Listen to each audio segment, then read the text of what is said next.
Chapter 40 Trouble is on the way. You are listening at novelfull.audio. The screams, one by one, slowly came to an end. A quiet veil of flames kept consuming everything within the room, and as the last of the screams quietened, it started to abate. Daniel was still sitting on his unscathed chair, and the moment the veil of fire was extinguished, he started to hear the sound of crying. Not far from him, the man was desperately trying to make his way out of the morass of dirt and water. His eyes directed at the burned archives behind the old man's desk, and his voice anguished. The man had tried to free himself since the moment he had been trapped, but no matter how close he was to freedom, the wet dirt would wrap itself back around him, making him feel like he had been trapped in an immense pool of mud. Daniel finally let go of the control over the water and earth essences, allowing the man to free himself. The moment the man managed to get himself out of the clump of mud, he jumped behind the desk, and started to rummage into the burnt archives. It's gone. All gone. I'll never see her again. The more the man looked, the more he convinced himself, with a broken voice, that there was no hope for him to see his daughter again. Daniel cleared his throat loudly and said, "I know where your daughter is. She is in the second floor, room 201." But he was completely ignored. The man seemed to be in the middle of a mental breakdown, and was unable to listen to reason, so Daniel decided to change tactic. He approached the man, grabbed the waist of his pants, and easily lifted him off the ground. He then said, "Don't move. I haven't done this with a passenger." Daniel was now a rank 4 martial artist, and had a full control over his body and strength. To him, getting used to carrying a few more kilograms wouldn't take much. On the other hand, using aerial walking with another person, that was slightly harder. Between the man's attempt to free himself, and the scared screams he made, Daniel was having a few difficulties at keeping himself straight. "Stop moving. I'm taking you to your daughter," he said while slowly walking out of the window, and into the air. "Ah!" shouted the man, convinced that Daniel had decided to throw him off the window. In just a minute, Daniel had descended the air right the outside of the building, and down to the second floor, as if calmly climbing down a set of invisible stairs. Once he reached the second floor, he entered the building from one of the windows. He then grabbed the man's wrist, and pulled him through the corridors. The two kept walking until they ended up in front of a door. This door was plain, except for a pack on which a big 201 was neatly carved. From inside the room, the cries of a young woman could be heard. Daniel opened the door and entered the room, taking the man with him. Inside the room, a young woman had been strapped above the mattress. Her wrists and ankles were tied at the four corners of the bed, and she was covered in bruises. Above her, a sweaty middle-aged man was lying, having his fun with her. Daniel could feel the man's ki. He was at the third rank of the martial cultivation. Unfortunately, the frantic man was a simple unranked and was not able to realize the man's strength. The first thing he did, after recognizing his daughter, was to rush at the man and try to get him off her. The middle-aged man had been scared at first, but after noticing that the intruders were only a crying man and a teenager, he got up on his feet, still naked, and reached for the axe he had left next to his clothes. Unfortunately for him, before he could manage to grab the axe, a kick squarely hit him in the stomach, throwing him out of the second-floor window. Daniel had seen the red number above this middle-aged man, so he didn't care about his health. When the window signaling his death did not appear, he simply muttered, "Lucky," to himself. The frantic man rushed to his daughter, which after seeing him, started to cry even louder. He then untied her, and hugged her tightly. Daniel decided to leave the two alone, so he quietly stepped out of the room and left the hotel. 1,400 kilometers south of Firi, 19.23. Inside a solitary wooden house, two men were sitting in silence. One was a robust man with a great sword strapped on his back, while the other was an old man wearing farmer's clothes. The robust man was oddly polite to the old man. He sat quietly on a simple chair, waiting for a response from the old man. The old man had been caught in his thoughts for a long time now. Until finally, he lifted his head and said to the robust man, the silver alchemist. And Mr. Kai? How many more at the 7th stage? 29 rank 7. No rank 8 within the city. Answered the robust man politely. The old man went back into pondering the situation, then he asked, how long before their king hears of it? I would assume no more than a week. Master Kai said a month, but I doubt the silver alchemist didn't own a faster way to make the news reach the capital. Said the robust man. After a few more minutes of thinking, the old man looked at the robust man once more, and said, to leave it as it is out of the question. You have 2 days, gather the agents within the neighboring cities and wait. We will arrive within 10 days. You may go now. The robust man got up from his chair, bowed down to the old man, and quietly left the house. In a matter of seconds, after the departure of the robust man, the old man had disappeared as well, leaving his old wooden house completely empty. 3 days later, a similar scene took place a little more than 3,000 kilometers southwest from Firi. Past the Sinlia mountain range, and the desert which extended past it. Within a tent at the edge of the desert, an old woman and a middle-aged man were sitting above 2 pillows laid on the ground.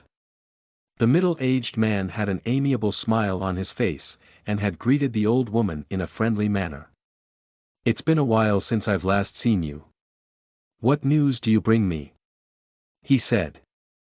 If the old alchemist had been here, he would have recognized this woman as the doctor employed within his golden cauldron, and person who had examined Daniel.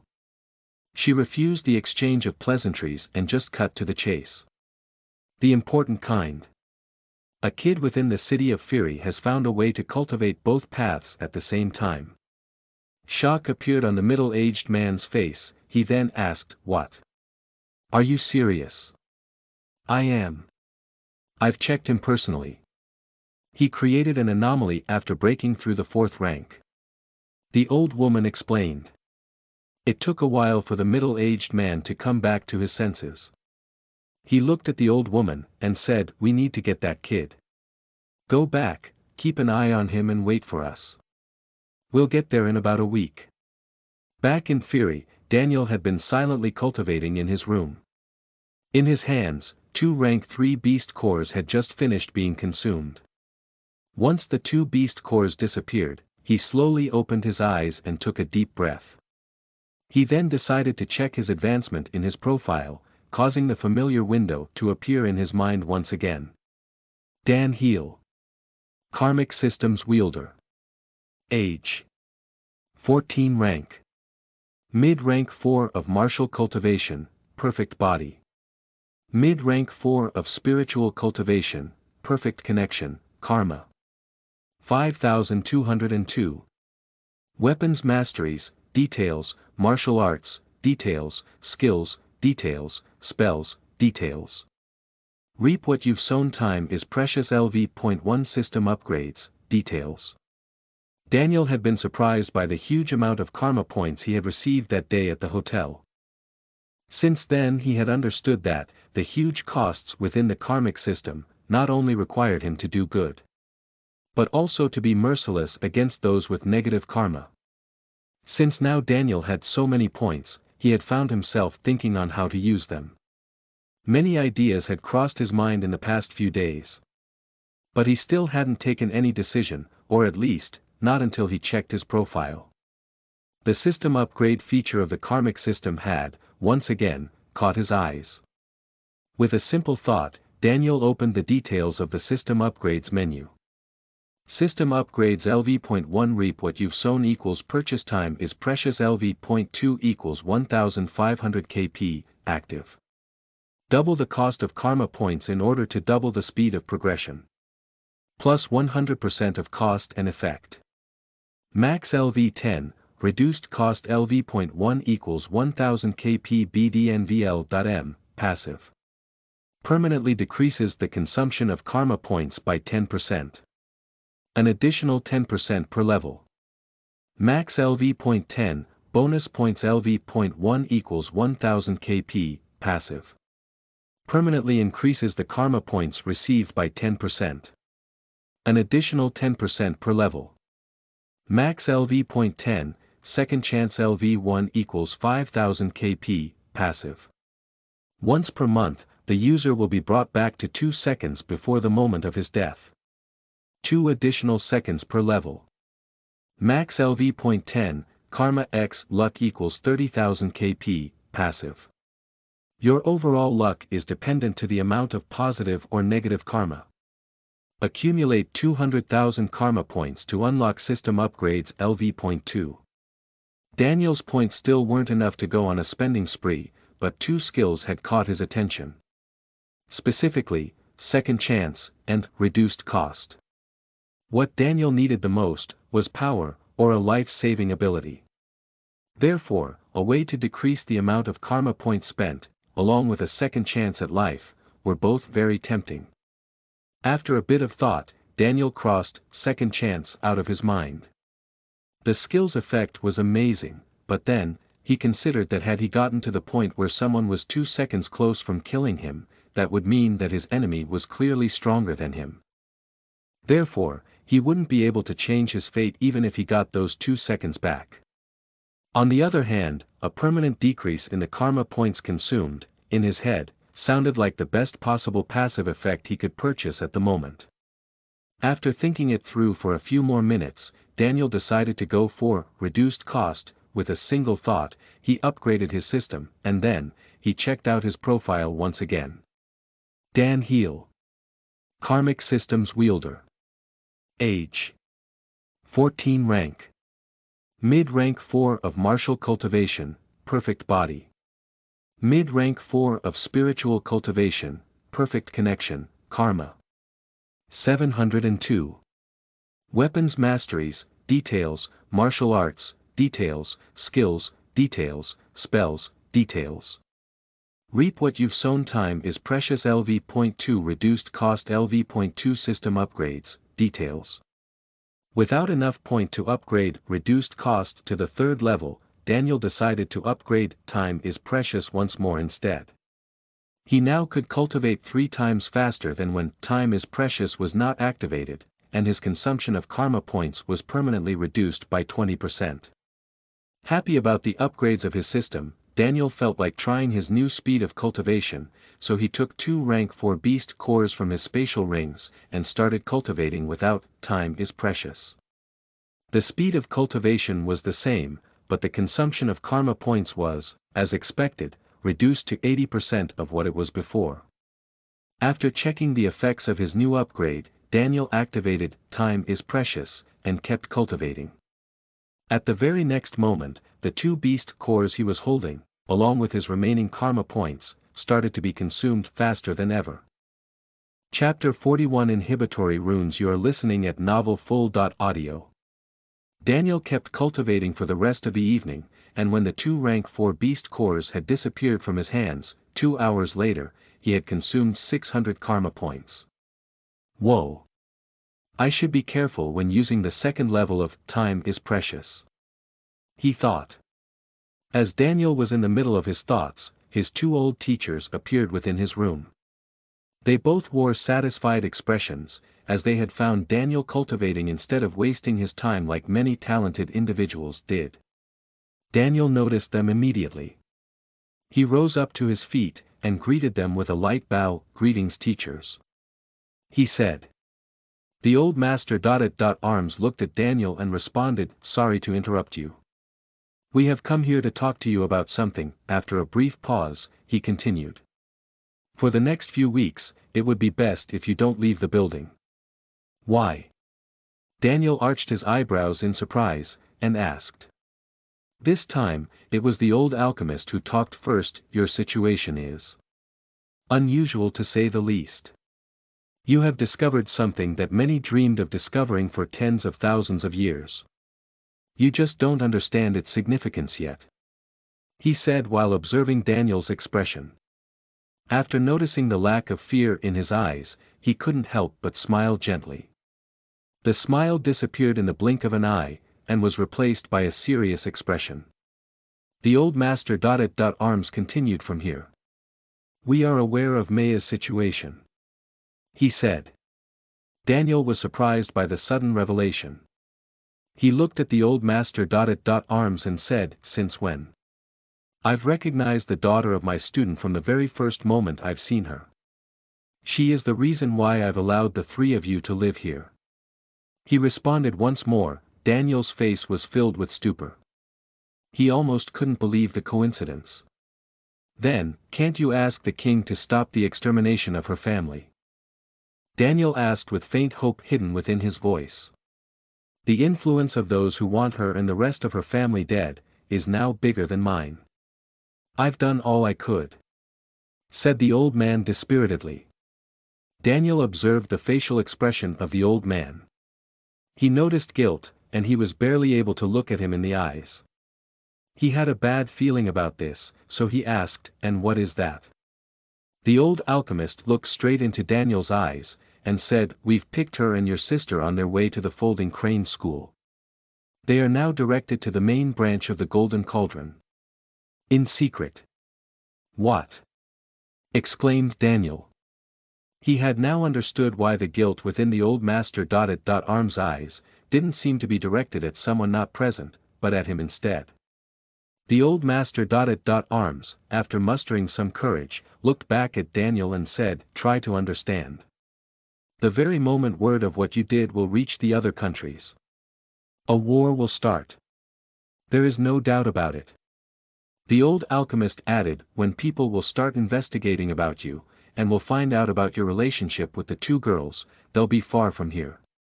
He then paused for a few moments, and trying to comfort Daniel, he added, "My Golden Cauldron is a powerful organization. Our domain reached more than one kingdom. Plus, my father is one of the few hundred rank 9 spiritual cultivators within the continent. He'll be able to keep both of them safe, I promise that." Naturally, Daniel couldn't disagree with the reasons given by the two old men. If a war did break out because of him, any power that wouldn't be able to get hold of him, would go after his sister instead. And yet, the news had hit Daniel hard. This had been the first time he had been separated from his sister, and even if he trusted in the old alchemist's words, he still regretted not being able to say goodbye to her. Suddenly, Daniel thought of something else. He briefly told his father's and uncle's story, not leaving any detail out. The old master. Arms said, "That's a small matter, I'll solve it for you." Daniel felt mixed emotion about what he had learned.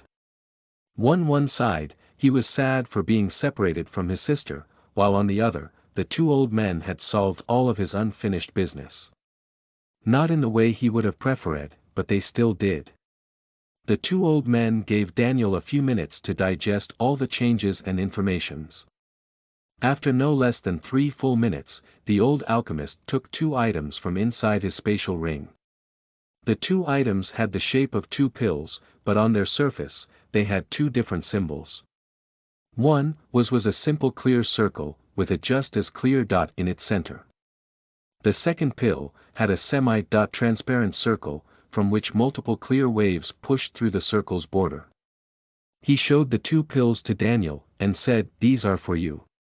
Daniel looked at the 2 items with confusion. Then asked, "What are these for?" The old alchemist looked at Daniel with a slightly sorry expression, and then said, "These are called inhibitory runes. They'll slowly absorb all the essence within you, unless you stop it." He then pinched the one with the clear circle, and said, "This one is for ki, while the other is for spiritual essence."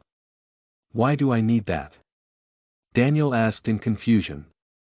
"It will help mask your cultivation stage." The old alchemist responded. Then, after a short pause he continued, "Usually, a cultivator would only use one in their life. The one corresponding to the path they chose. But," he then stopped, letting the rest of the phrase thread off. Daniel took the 2 pills from the old alchemist's hands, and as he was about to swallow them, the old alchemist stopped him. "Wait," he exclaimed. The sorry look appeared in his face once again as he continued, "Maybe it's better if you take them one at a time." After noticing the strange behavior of the old alchemist, Daniel decided to follow his instructions, and only take one of the 2 pills. He pinched the pill with the waves coming out of the semi-transparent circle, and put it in his mouth. The moment he swallowed, he didn't feel a thing. Yet, he noticed the grim looks on the faces of his two teachers. "What's wrong?" But before he could finish, he felt himself about to pass out. The sensations he felt were awful. It was as if all the sickness in existence had made their collective goal to kill him. He didn't feel physical pain, but it still made him wish to die. For the next 20 minutes, Daniel couldn't help but hope to lose consciousness soon, as this general feeling of complete discomfort was one of the worst things he had ever felt. After the 20 minutes were over, the feeling started to abate. For a few more minutes, Daniel couldn't even get up on his feet. Once he did, while still discombobulated, he immediately inspected his body. He was feeling his spiritual essence behave strangely within his body. All the spiritual essence he had accumulated was now slowly being attracted towards the middle of his chest, where it would then disappear. If Daniel could examine his organs, he would notice a mark, similar to the one he had seen on the pill he had ingested, tattooed on the right side of his heart. The absorption was extremely weak, and every single one of Daniel's commands was able to counter it, making his spiritual essence his own once again. But the moment he stopped, the spiritual rune would start absorbing it once more. Daniel remembered the past 20 minutes with terror, but then, after he calmed down, he turned towards his two teachers and asked, "I understand why I would need these, but won't this make me unable to accumulate spiritual essence?" The old alchemist was extremely happy that the first thing that came out of Daniel's mouth weren't curses, and instead, was a practical question. So he smiled happily and answered, "Don't worry, you can deactivate them for about an hour by simply forcing your spiritual essence into the rune." The old alchemist explained all of the rune's functions to Daniel. Basically, the rune wasn't only used to absorb spiritual essence. Its purpose was also to store a part of it. For example, if a cultivator had reached the 4th rank of spiritual cultivation, and consumed one of these runes, the rune would absorb most of the spiritual essence, forcing him back to the peak of rank 2. The essence stored within the rune would be locked, while the one being produced, would be directly consumed by the rune. If a spiritual cultivator forced their spiritual essence into the spiritual rune, they would deactivate it, unlocking all of their contained spiritual essence within, and allowing them the full use of their power. The same was for the other rune. The key rune. There was only one difference between the two. While the formation of a spiritual rune gave extreme discomfort, the formation of a key rune was instead extremely painful.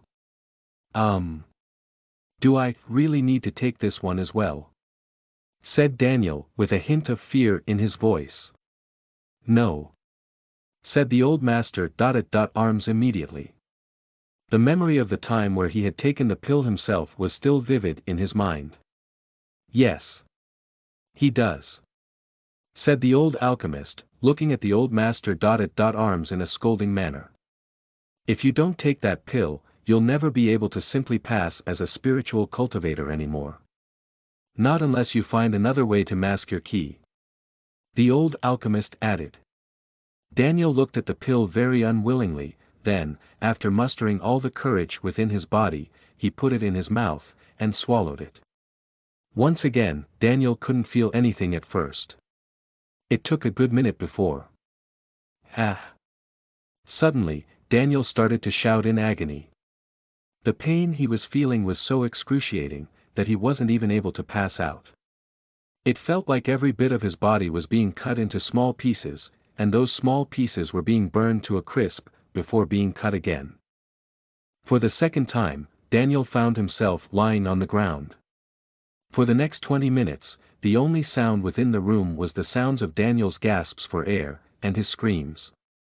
As the pain started to lessen, Daniel lied on the ground for a few minutes, heavily gasping for air.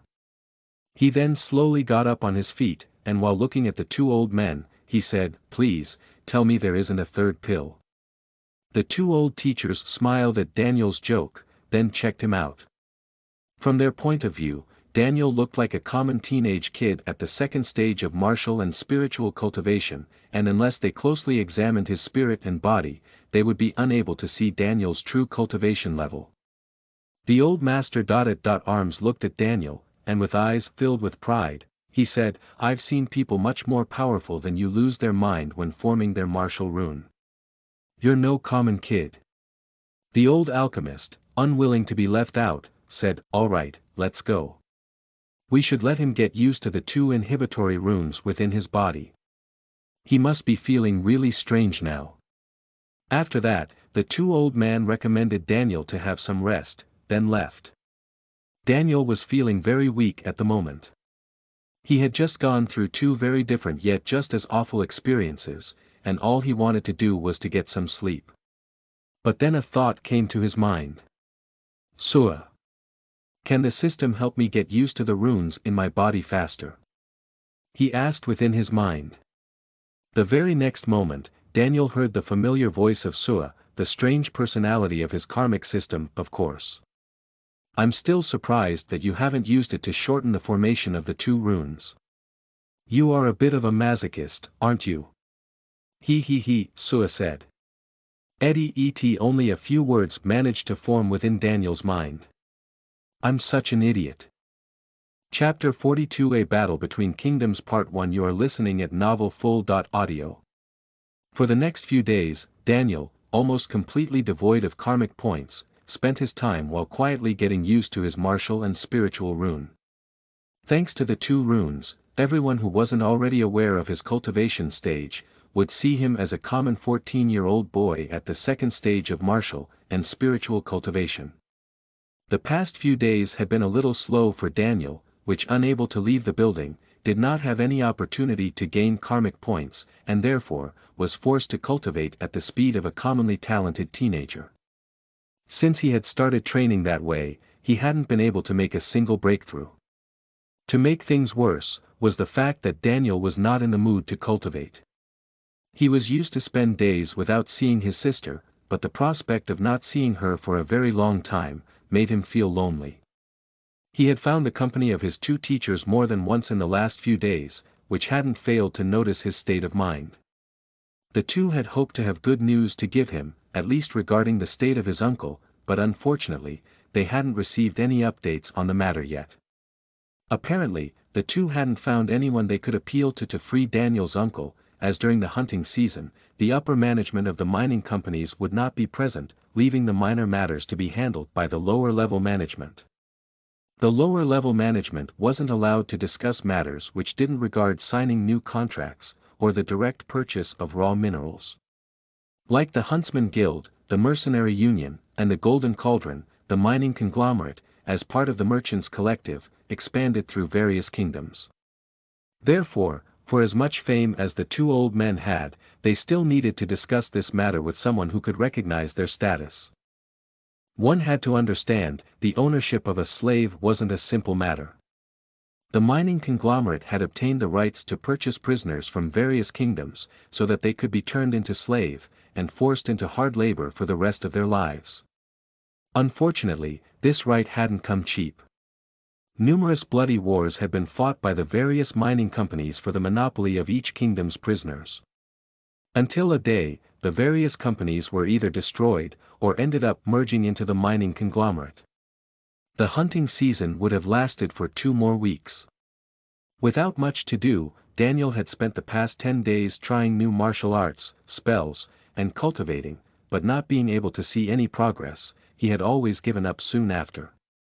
It was late afternoon when, while walking around the building, Daniel noticed Nilo and Finn waiting at the gates. "Hey, what are you 2 doing here?" asked Daniel. Nilo and Finn turned towards Daniel, and after greeting him, Finn said, "We are waiting for the girls. Didn't you know they would be back today?" After hearing Finn's words, Daniel realized what day it was. Hadn't he learned about Maya and his sister from his 2 teachers, he would have been the first one to arrive here.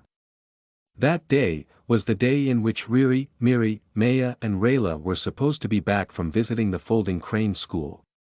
Nilo and Finn, of course, didn't know as much as Daniel did, so they expected to see all 4 of them to come back today. Daniel decided to keep quiet for the moment, and wait for Riri and Miri to arrive so that he could explain what happened to the 4. Together, they waited for a few minutes, until finally, a carriage started to appear in the horizon. But before the carriage could arrive at the building's gates, something unexpected happened. Time slowed at an impressive speed, and kept going until everything stopped. Everyone within Daniel's field of view had been frozen still. The people's clothes didn't move in the wind, the birds in the sky were immobile. The very sunlight had stopped warming Daniel's body. Daniel didn't allow himself to fall into panic, so he focused on sensing the surrounding with his spirit.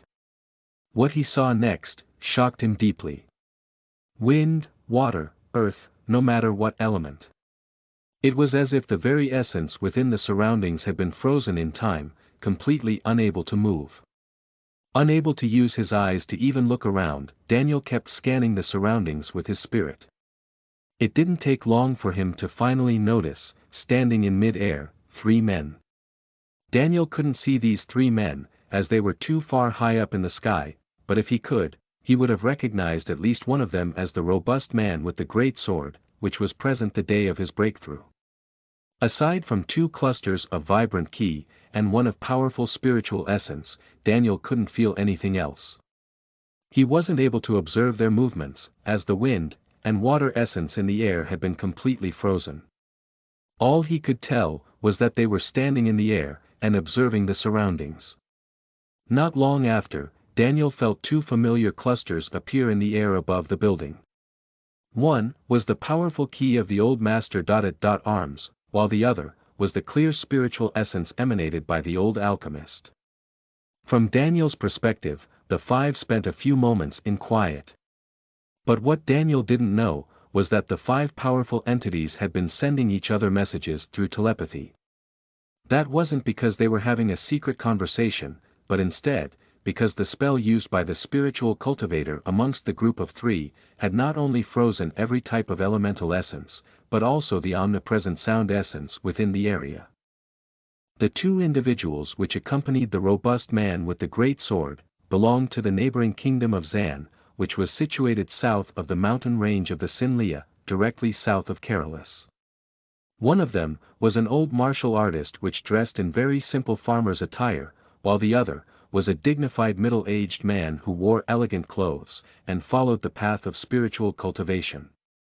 While the robust man was only at the early 7th rank of martial cultivation, both of the 2 men which accompanied him were at the early 8th rank. Daniel's 2 teachers were both at the peak of the 7th rank, and thanks to their experience and large knowledge of martial arts and spells, they would have had no problems with fighting one-on-one against the 2 early rank 8 cultivators. Unfortunately, they were now outnumbered.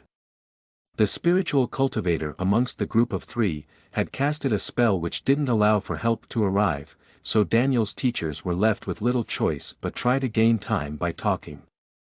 I thought that, at your age, you would have been in a lonely farm somewhere in Zan.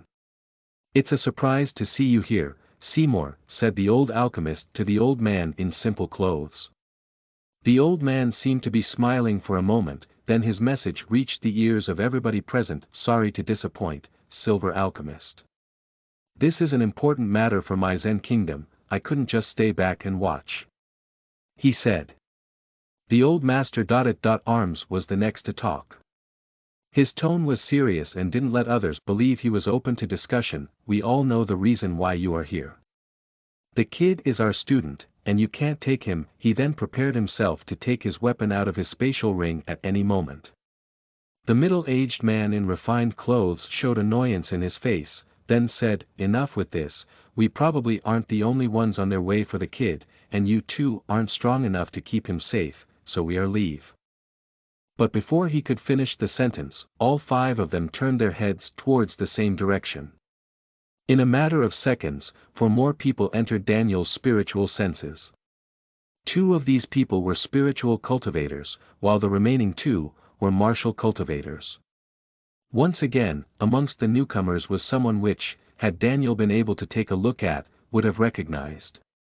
One of the 2 spiritual cultivators was the old woman who had examined Daniel the day of his breakthrough. Amongst the remaining 3 people was a very thin male, who had reached the 8th rank of spiritual cultivation, and 2 identical-looking old men.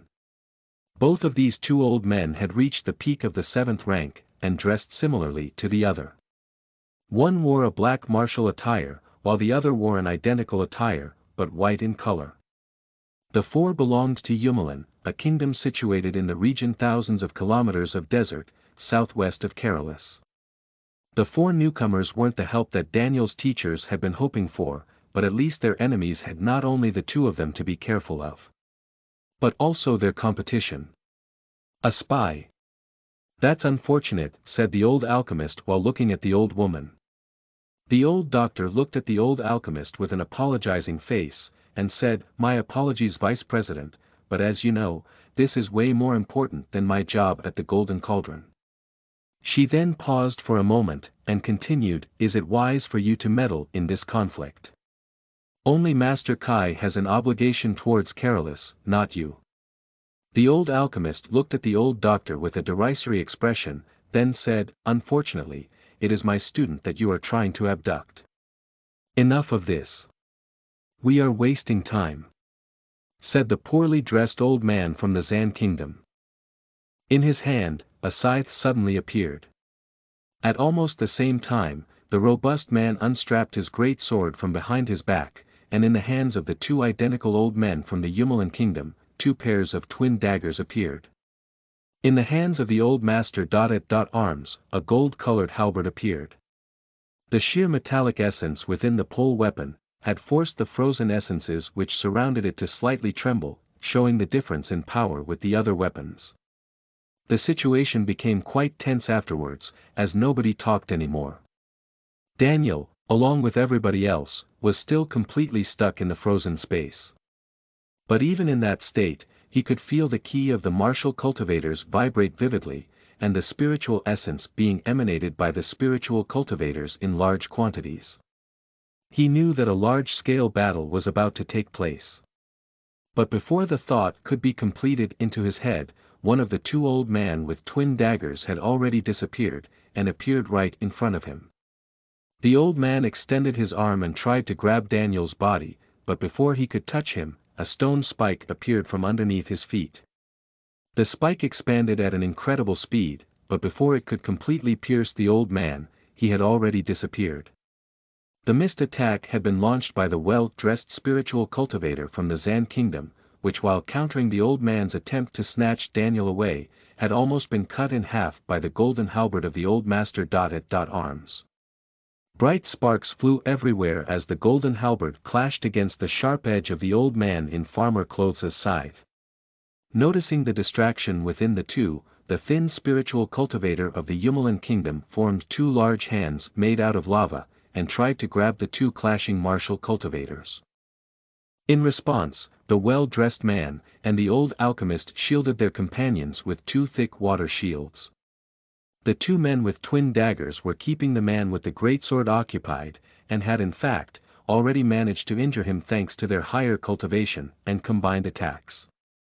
The old doctor took the chance to approach Daniel, so she created an ice path between him and herself, and as she was about to dash and grab him, a thick lightning bolt descended from the sky, and crashed against the old woman's path. She barely managed to take off in the air before another lightning bolt formed in the sky, and was thrown at her. But as she was about to be thunderstruck, one of the two daggers-wielding old men appeared in front of her and threw a cross of ki towards the incoming bolt, dissipating the majority of it. The old woman reacted quickly and shielded the old man and herself with a light shield, which easily parried the weakened lightning bolt. In just a second, the fight had started. Chapter 43: A Battle Between Kingdoms Part 2. You are listening at novelfull.audio. Within the frozen surroundings, dozens of young men and women stood, completely unable to move. No wind could be felt, no moisture in the air. No sound reached their ears. The only one capable of feeling what was really happening, thanks to his spiritual senses, was Daniel. In the air directly above the building, a large-scale battle was currently taking place. Boulder-sized stone hands rose from the ground, thunderbolts crackled through the space, and the moisture in the air evaporated as sea-like waves of flames engulfed the surroundings. Between the various spells, numerous sparks of various colors flashed in the air, disappearing right after. To an ignorant passerby, this might have been looked like the most amazing of fireworks shows, but the truth was that within the flames, thunderbolts and explosions, various entities were contending for Daniel. The battle had gone on for various minutes, and none of the fighting parties was left unscathed. To the Yumalan kingdom's side, the old doctor had a scorch mark that covered the right side of her body, and in its middle, her dress had melted to her skin. She also had a deep gash on her left leg, from which fresh blood dripped copiously. The twin assassins weren't in any better shape. The white-clothed one was missing his left arm up to the elbow. On the injury, was a dim gold-colored light, which prevented healing essence from pushing through, and therefore making him unable to reattach the severed arm to his bloody stump. While instead, on the black-clothed one's feet, 2 holes that went from one side to the other could be seen. Holes he had gained during his second attempt to take Daniel, but unfortunately for him, he felt 2 spikes stick up from the ground, and pierce both of his feet instead. On his chest, a superficial sword cut went from his left shoulder, down to his navel. The one in the best shape, was the rank 8 spiritual cultivator. His clothes were slightly burnt, and blood dripped from the corners of his mouth and nose, but overall, aside from a square slap from a giant stone hand, he had avoided most of the heavy damages directed at him. To the Zan side, the robust man who wielded the great sword, due to his low stage of cultivation, had ended up becoming one of the most injured within the field. He was currently trapped within a water bubble, inside which, metallic spikes were being constantly thrown at him. He parried all those he could, but many still managed to break through his defenses, and pierce his body from side to side. The refined clothes of the dignified middle-aged man from the Zan's kingdom were in ruins. Many superficial cuts covered his body, and in at least half of them, golden light shone faintly. The handle of the scythe of the old man in farmer's clothes had been cut in half, forcing him to a much closer ranged battle than before. A few patches of his skin had signs of ice burns, and a few cuts from which little blood dripped out could be seen, lightly staining his clothes. Finally, from the Kerala's side, were the 2 old men. Both old men weren't in their best shape. That was caused by the face that, no matter how higher their combat experience and repertory of martial arts and spells was, their level of cultivation was still at the peak of the 7th rank, and limited them greatly. What had helped them in holding on, was the large amount of high-level resources owned by the old alchemist. Yet, both of them were exhausted, and on each of their faces, worry was starting to form. The old alchemist had recognized the spell which the middle-aged man in refined clothes had casted on the surroundings. It was called Total Blockade, and was a mid-level time spell. It forced the calm and omnipresent time essence to forcibly overlap any other types of essence. The effect was the complete time freeze of a specific area. Within the area blocked by this spell, time would stop, but what was the most shocking about this spell, was that it didn't allow for others to enter the area, as no matter how much time passed inside the area affected by the spell. In the outside, not even a fraction of a millisecond would have passed. The high number of enemies to focus on, was a huge strain for each of these powerful cultivators. That had caused the many attempts to get a hold of Daniel, to end up in failure. While fighting, various telepathic messages were sent from one expert or another.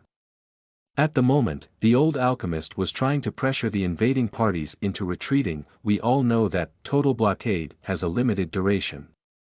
The moment the effect ends, every powerful cultivator within the city will rush here. You better leave while you still have the time, he said while forming a whip made of lightning, and making it crack against the damaged scythe of the old man in farmer's clothes. Not without the kid, said the old thin man, while summoning 6 elemental columns. Each column was made of a different element. Fire, water, wood, wind, earth and metal all rose at the same time, each taking the shape of a massive snake and then dashing at the old master. Arms. The old master. Arms charged his golden halberd with as much ki as he could, and threw 6 large slashes in the air. These slashes were so powerful that the spatial essence that came in contact with them, cracked slightly, forcing the appearance of each slash, to be slightly bent out of its original straight shape. These slashes kept going, until each of them clashed against one of the elemental snakes. The moment they touched, huge explosions formed in the sky.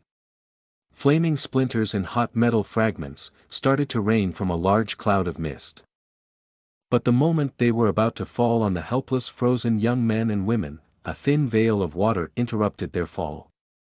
The old alchemist had managed to protect the people stuck in total blockade, but as he looked back at the old master at arms, he noticed that something was wrong. The black-clothed assassins had appeared behind him, and was slashing at his friend's back with one of his two daggers.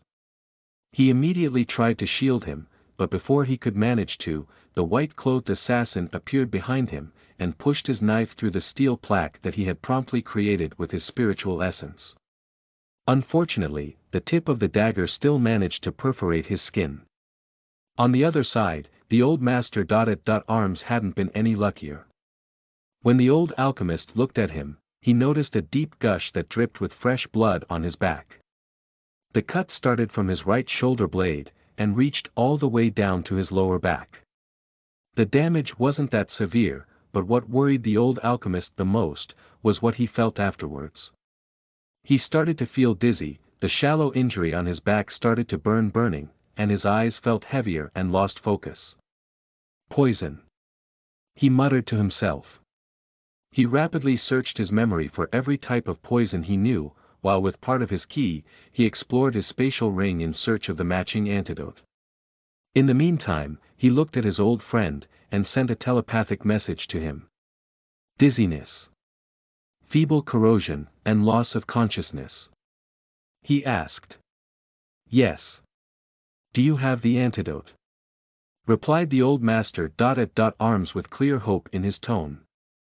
With sadness in his voice, and a dire smile on his face, the old alchemist looked at his old friend and said, Actually, I was hoping you had it.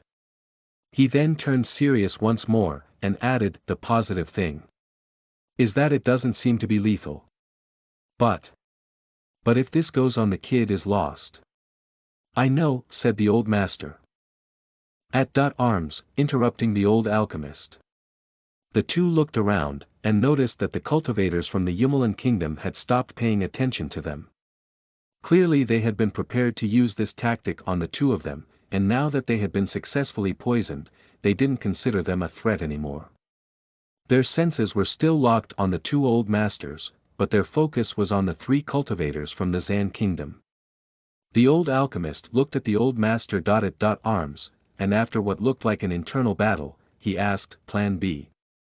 With an unwilling expression, the old master at arms looked at the frozen figure of Daniel, and after a few moments, he tightened his hold on the halberd, and nodded at the old alchemist.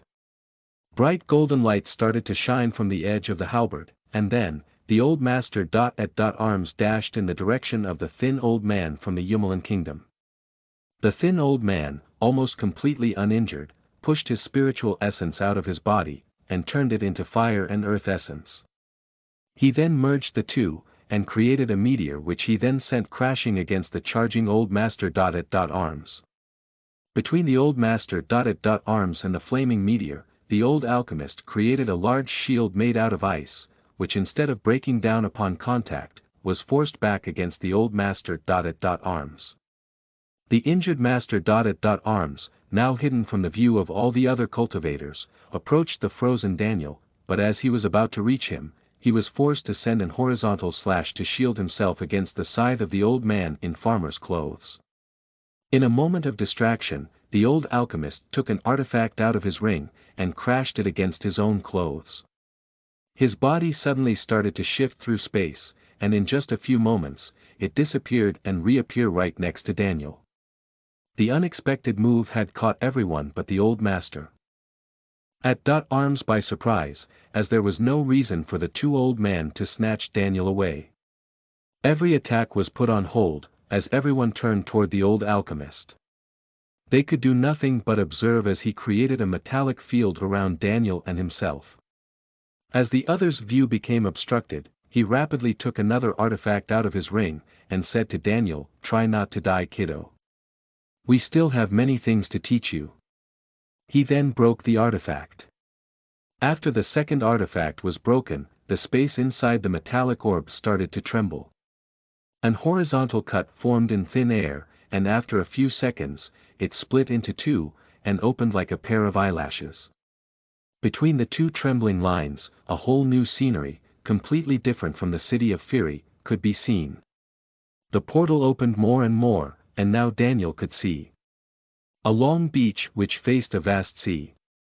The sea's clear water reflected the bright sunlight over the flower-white sand, making it a spectacle to the eyes. In the distance, to the left side of the portal, a few boats could be seen leaving a harbor and departing towards the large aquatic expanse. Daniel could only observe the scenery in complete silence, as he felt the old alchemist grab him by the arm, and threw him into the portal. The very moment Daniel's body crossed the portal, he found himself able to move once again. The first thing he did, was to turn around and watch through the now closing portal. He immediately noticed the old alchemist standing within the dark metallic orb, and as he was about to say something, a silver thread perforated the orb, went through the old alchemist's shoulder, and entered the portal. It then wrapped around Daniel's waist, and tried to pull him back into it. But before it managed to, the old alchemist grabbed the thread with his left hand, and started to inject his own spiritual essence into it, disturbing its owner's control. The silver thread turned soft for a few seconds, and that was just enough to allow the portal to close, severing the connection to its owner completely. Daniel was shocked. All of a sudden, he had been sent into a spatial portal and to an unknown land.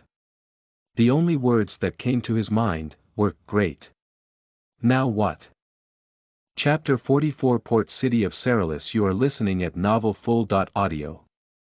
Challenging the slow yet constant action of the waves, was a long beach made entirely of fine white sand. In the middle of this beach, a young man was standing silently. His feet were burrowed deeply into the sand, and with them, he felt the typical freshness of the grains that rested right underneath the warm surface. His clothes didn't appear to be suitable for a trip to the beach, as they covered his body completely, almost as if he just came from a place with a much colder climate. This young man's handsome face was contorted in shock and confused expression, as he seemed to be out of place there. This young man was, of course, Daniel. He had just been pushed through a spatial portal, in order to avoid capture from invaders of other kingdoms, and now, he didn't know where was nor how to get home. His first reaction was to stand right where he was, and lose himself in his thoughts. Fortunately for him, his negative train of thoughts was interrupted by the not-so-appreciated voice of his karmic system, Sua. "Oh. Magnificent. I like this place much more than the last one. All trees and rocks," said Sua within Daniel's mind. Daniel, suddenly pulled out of his shocked state, couldn't help but bark out loud, "And where the hell is this place? So sensitive. You are not completely lost. Look, there is a harbor right there." Sua responded. Daniel's anxiousness turned into frustration, as he turned around, and noticed the harbor he had previously seen through the portal's opening. One step after the other, he walked above the warm sand in the direction of the port city. "You know I can't see where you point, right?" He couldn't help but to remind Sua. After half an hour of walking, Daniel had finally managed to make his way into the port city. Aside from a few weird looks, nobody had asked him anything, as barely any guard were controlling the gates. While he was walking towards the port city, he had formulated a clear plan within his head. He intended on reaching the city, find the local branch of the Huntsman Guild, and then ask for informations, and a map of his surroundings. The port city was not too large, only about a square kilometer. Which made Daniel worry that this city was, in fact, too small to house a branch of the Huntsman Guild.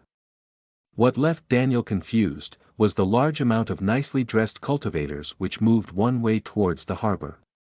After a slight change of plan, Daniel decided to find a restaurant to eat in, and ask for informations. It didn't take long for him to find a decent place. The restaurant was erected on 3 floors, and it was entirely made out of thick tree trunks. Each wooden part, whose source had most definitely been a massive tree, had been assembled into this restaurant.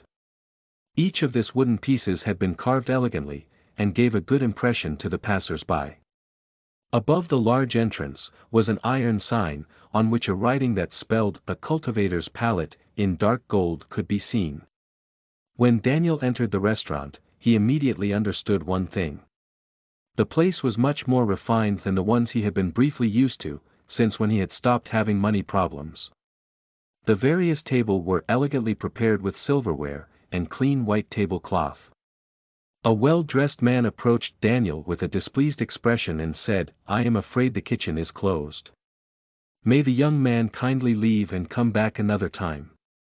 The very next moment, a well-dressed couple entered the restaurant and stood behind Daniel, waiting for their turn. Daniel's mouth curved into a slight smirk and said, "I understand." He then turned around, and said to the elegant couple, "What a bummer. The kitchen is closed."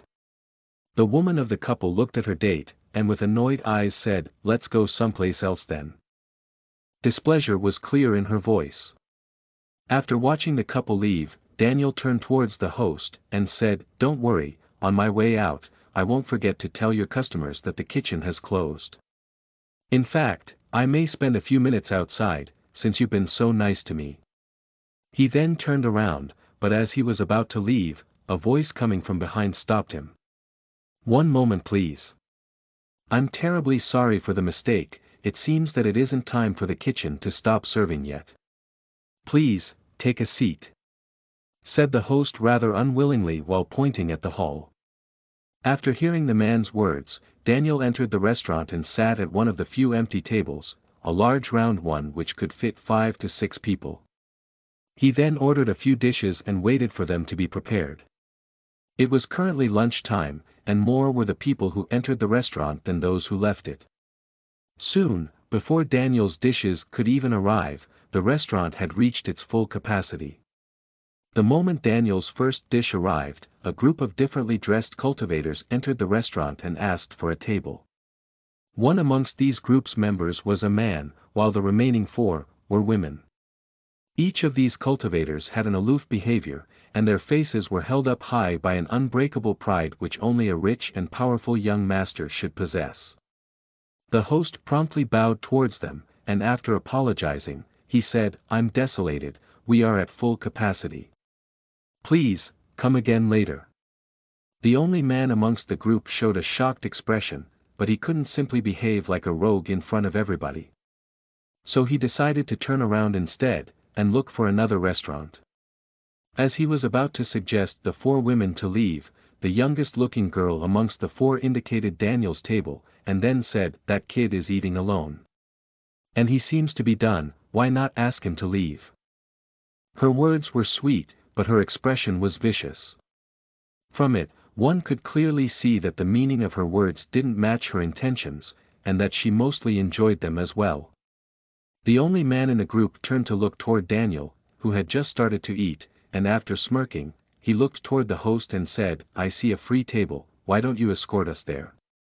The host didn't refuse, as he didn't mind a fight which could entertain his guest, and of which people would talk about all around the city, to break out in his restaurant.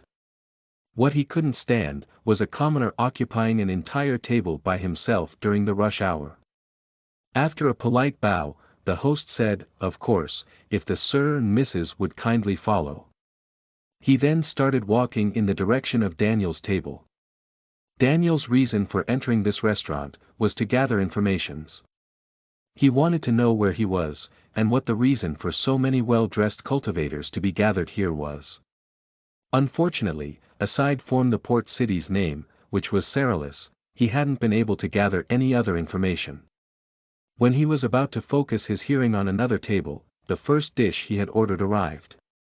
He had just managed to take a couple of bites of his delicious meal, when a voice arrived from behind him. With extreme politeness, the host said, "Excuse me sir, new guests are arriving, and we need the seats. Would you be kind enough to vacate your table?" While still chewing, Daniel turned around and saw the host, along with the group of 5 which accompanied him. "I just got here," responded Daniel, before turning back towards his food and resuming eating. The host looked at the group, and after a deep bow, he said, "I apologize, young sir, young missus, unfortunately. I am not allowed to force a customer to vacate a table." He made sure to put as much emphasis on "I" as he could, making it clear that, if the group wanted the table, they had to force the young man out of the restaurant themselves. The only man within the group got the hint right away, but before he could intervene, the girl which had spoken before approached Daniel, and while literally looking down on him, she said, "It's time you leave, kid." Once again, Daniel turned around, and while fearlessly looking at the girl, he said, "You know, this isn't the first time I've met somebody like you. Unfortunately, this time there is no one who can prevent your humiliation. So think it through." "How dare you?"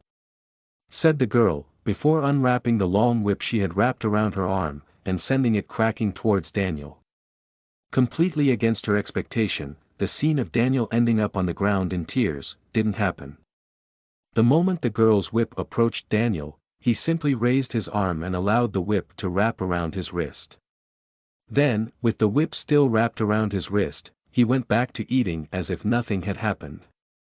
The girl tried to pull the whip back over and over, but Daniel's strength was too far above hers.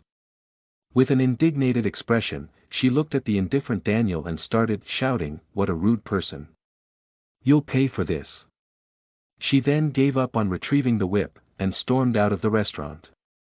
The remaining 4 members of the group were less than indifferent to the spoiled behavior of the girl, they instead looked at Daniel with slightly more interest than before. As the sole man amongst the group was about to say something, Daniel put a few silver coins on the table, and after taking the last bite of the single dish he had managed to try, he said, "I'm done eating here, you can have the table." He then calmly walked out of the restaurant. Daniel had recognized the strength of the girl at the peak of the 3rd rank of martial cultivation, and even though he didn't fear her, nor any other of the young masters and young mistresses within the restaurant, he didn't feel like making enemies with their backers. He needed to find out where he was, and how to get back to Fury. Or at the very least, find out how to reach the main branch of the Golden Cauldron. With nothing but time on his hands, Daniel followed the crowd of well-dressed cultivators, which lead him to the harbor. After he got there, he noticed a small miscellaneous shop which faced the sea. He entered it and walked towards the counter, behind which, an old man in fisherman's clothes was waiting quietly. "Anything I can help you with, youngster?" said the old man. Daniel gently put his hands on the counter, and while glancing around the shop, he responded, "Yes, I would like a map." "The bigger one you have." "Right on," said the old man, before walking to the back of his shop, and starting to rummage between his items.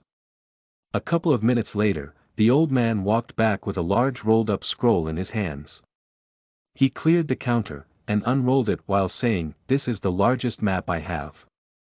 Daniel looked at the content of the map for a good minute, but even though this map contained many informations of his surroundings, of the words Carolus and Fury, there was no trace. "I must have ended up pretty far," muttered Daniel to himself. He then rolled up the scroll, and asked to the old man, "How much is it?" "1 gold coin," the old man responded. For a moment, Daniel was shocked. "Expensive." He couldn't help but exclaim.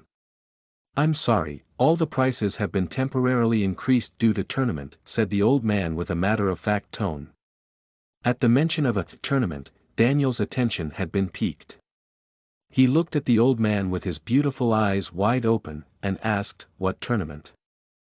Chapter 45 The Lost Inheritance Tournament. You're listening at novelfull.audio. "What tournament?" asked Daniel with curiosity. A confused expression appeared on the old man's face, which then asked him, "What other reason would you have to be here, if you're not heading to participate in the tournament?" "I've just arrived to this city from the direction of the beach, I know nothing about this tournament." "What is it about?" Daniel asked. The old man fixed his clothes and cleared his voice, as if preparing to recount a legendary tale. Then, with a deep voice, he said, "The Lost Inheritance Tournament." As the old man finished saying the name of the tournament, he stopped talking and looked at Daniel attentively. A full minute passed in silence, as Daniel was eager to listen to every word that would come out of the old man's mouth. But unfortunately, the old man never resumed talking. Slightly annoyed, Daniel couldn't help but blurt out, "And?" The old man, completely devoid of shame, looked at Daniel and said, "And what?" "That's all I know." "Ha ha ha." He then started laughing. Fully irritated, Daniel placed a single gold coin on the counter, took the map and left the shop. The old man's laughter accompanied him all the way to the door. For the next few hours, Daniel tried to start conversations with a few passerby, asking them informations about the Lost Inheritance tournament. In a matter of minutes he had learned many extremely valuable informations. Apparently, the Lost Inheritance tournament was a tournament held once every 10 years. This tournament would test the younger generation's talent in cultivation, and to the winners, would be given the chance to receive the inheritance left by two powerful cultivators of old. The two cultivators were said to have cultivated past the 9th stage, and therefore, ascended to a higher plane of existence, leaving this world behind. They were called the Clear Mage, and the Dark Warrior.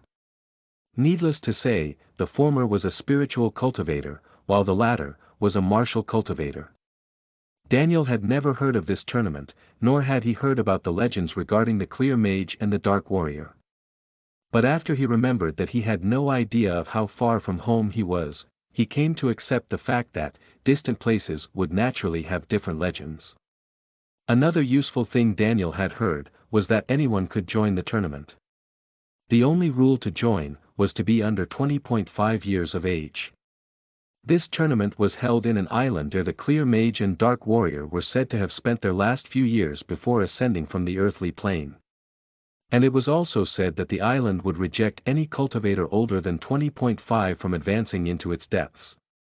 Many had tried to mask their age with the use of various pills, but the island's natural barriers would always manage to single out these cheaters, and kick them out. Inside Daniel's mind, thoughts of giving in to curiosity, and joining the tournament were forming one after the other.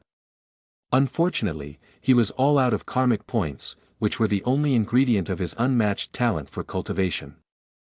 "Did you forget how it works already?" Suddenly Sua asked him, interrupting his train of thoughts. Daniel was momentarily startled by Sua's sudden interruption, but after listening to his words, he asked, "What do you mean?" "Just do something good. Why are you waiting for a quest to pop out of the system? It's a karmic system for crying out loud. Do karmic shit," responded Sua with exasperation in his voice. Fair enough," responded Daniel. He then asked, "Any ideas?" For a few seconds, Sua kept quiet. Then, as if having just found sudden inspiration, he bursted out with an idea for Daniel to gain karma. "Yes. Remember that man who gave you the clothes for free?" "Yeah, of course. I offered to buy them, but after he refused payment, his karma." "Of course." After a bit of pondering, Daniel said, "All right, no harm in trying it out."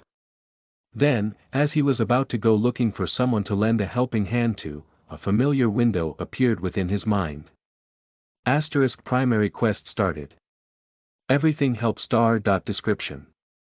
Offer your help to people in need. First objective set, repeatable. Offer your help to 20 people within Ceralis repeatable reward. Karma plus 500 / Ceralis reputation plus 10% reward. Plus 5,000 karma, 0 out of 10, time limit. 1 day. I can't believe it's so easy," said Daniel with a face filled with shock. For the following evening, Daniel walked around the city while helping old fishermen unloading the catches of the day, carrying old women's heavy baskets, sparing a few coins to beggars. No matter what kind of task, as long as it regarded lending a helping hand, Daniel would do it. Finally, as the sun was about to set, the much-awaited-for window appeared within Daniel's mind. Everything helps first objective completed, January 10th, reward. 500 karma points / Ceralis reputation plus 10%. It was the first time that Daniel had received a repeatable quest. And yet, It made sense, as people in need of help were a constant within any city. With a thought, Daniel opened his personal profile. Dan Heel. Karmic Systems wielder. Age. 14 rank. Mid-rank 4 of martial cultivation, perfect body. Mid-rank 4 of spiritual cultivation, perfect connection, karma. 912. Weapons masteries, details, martial arts, details, skills, details, spells, details. Reap what you've sown. Time is precious. LV.2 reduced cost. LV.2 system upgrades, details. 900. That's amazing. Not only have I received the reward from the quest, but also the singular rewards from every good action. Like when the man gifted me that set of clothes. Daniel was excited beyond belief.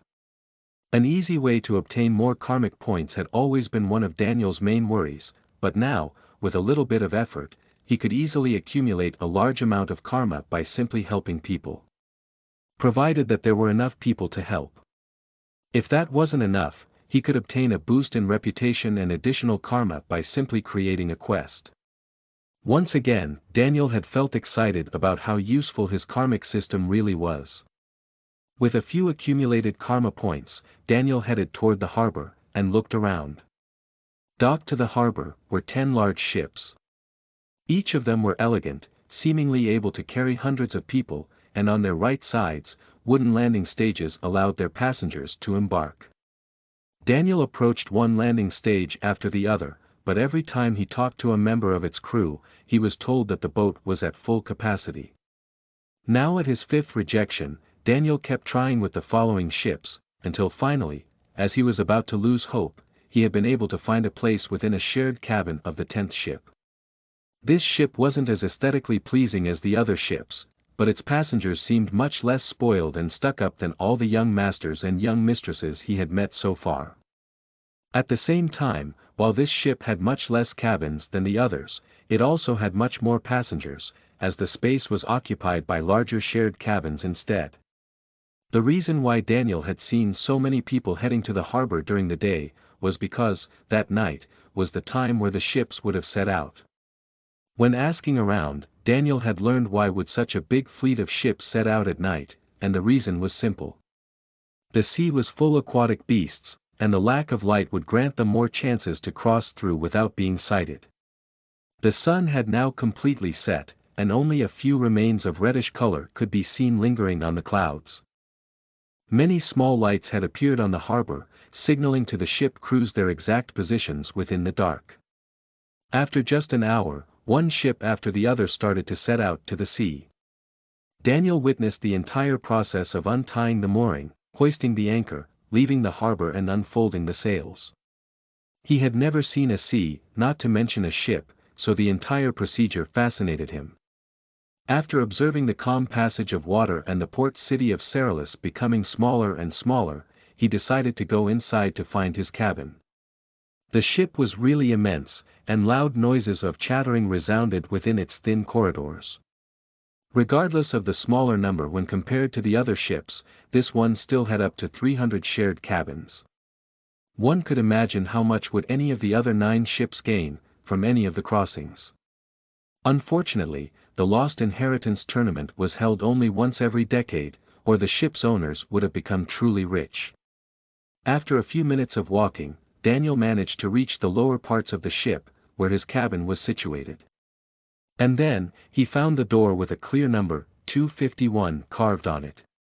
He politely knocked twice, then opened the door and entered. Inside the room, there was a bunk bed on each side of the cabin, for a total of 4 beds. 3 of these 4 beds were already occupied. Sitting on the lower beds, facing each other, 2 similar-looking martial cultivators were playing cards on a table placed between their beds. One of the 2 looked slightly older than the other, but the few shared details gave away their close relationship. Their hair color was similar, and from the faint light of the candle placed above the small table, it looked like reddish-dark brown. The muscles on both their bodies were refined, but not too massive. Finally, both of them wore common martial attires of the same color, and with ripped-off sleeves. Daniel couldn't see any weapon in their vicinity, so he assumed that the two were martial art practitioners, and not weapon wielders. The third and final passenger was quietly lying on the top bed to the right. From the size it looked small, and its appearance was covered by the dark-colored thick blanket of which every bed was equipped. "And here's our fourth. Pay up," said the older-looking martial artist which sat on the lower bed to the right. Unwilling to give up his money, the younger-looking martial artist said, "Wait, look how young he is. Maybe he is here to take our orders for dinner." He then looked at Daniel with a hopeful expression. While noticing the funny behavior of the younger martial artist, Daniel could only sorrowfully shake his head left and right. "Damn. All right, double or nothing," said the younger-looking martial artist, while slapping a few copper coins on the table. He then said, "He is 15 years old." The older-looking martial artist looked at Daniel up and down for a moment, then, while turning towards the other martial artist, said, 14. Then they both looked at Daniel. Daniel was feeling slightly embarrassed at the moment, but since it didn't seem like he had ended up in a cabin with bad people, he decided to play along and say, "I'm fuck," exclaimed the younger martial artist while throwing the copper coins at the other. While picking the coins scattered on his clothes, bed and floor, the older martial artist muttered, "Such a sore loser." Once he finished, he once again looked at Daniel and said, "Hi, I'm Heimart, and this is my dumbass cousin Legart." He then pointed upwards and said, "We don't know who that one is. He was already here when we arrived." Daniel bowed his head in greeting, "I'm Daniel, and I'll be occupying this bed for the time being," he said while leaping over the top bed on the left side of the cabin. Heimart looked at Daniel with curiosity, then went back to his card game. Daniel hadn't had a minute of rest since the night before the building of the old master. Arms had been invaded, so he was feeling rather tired.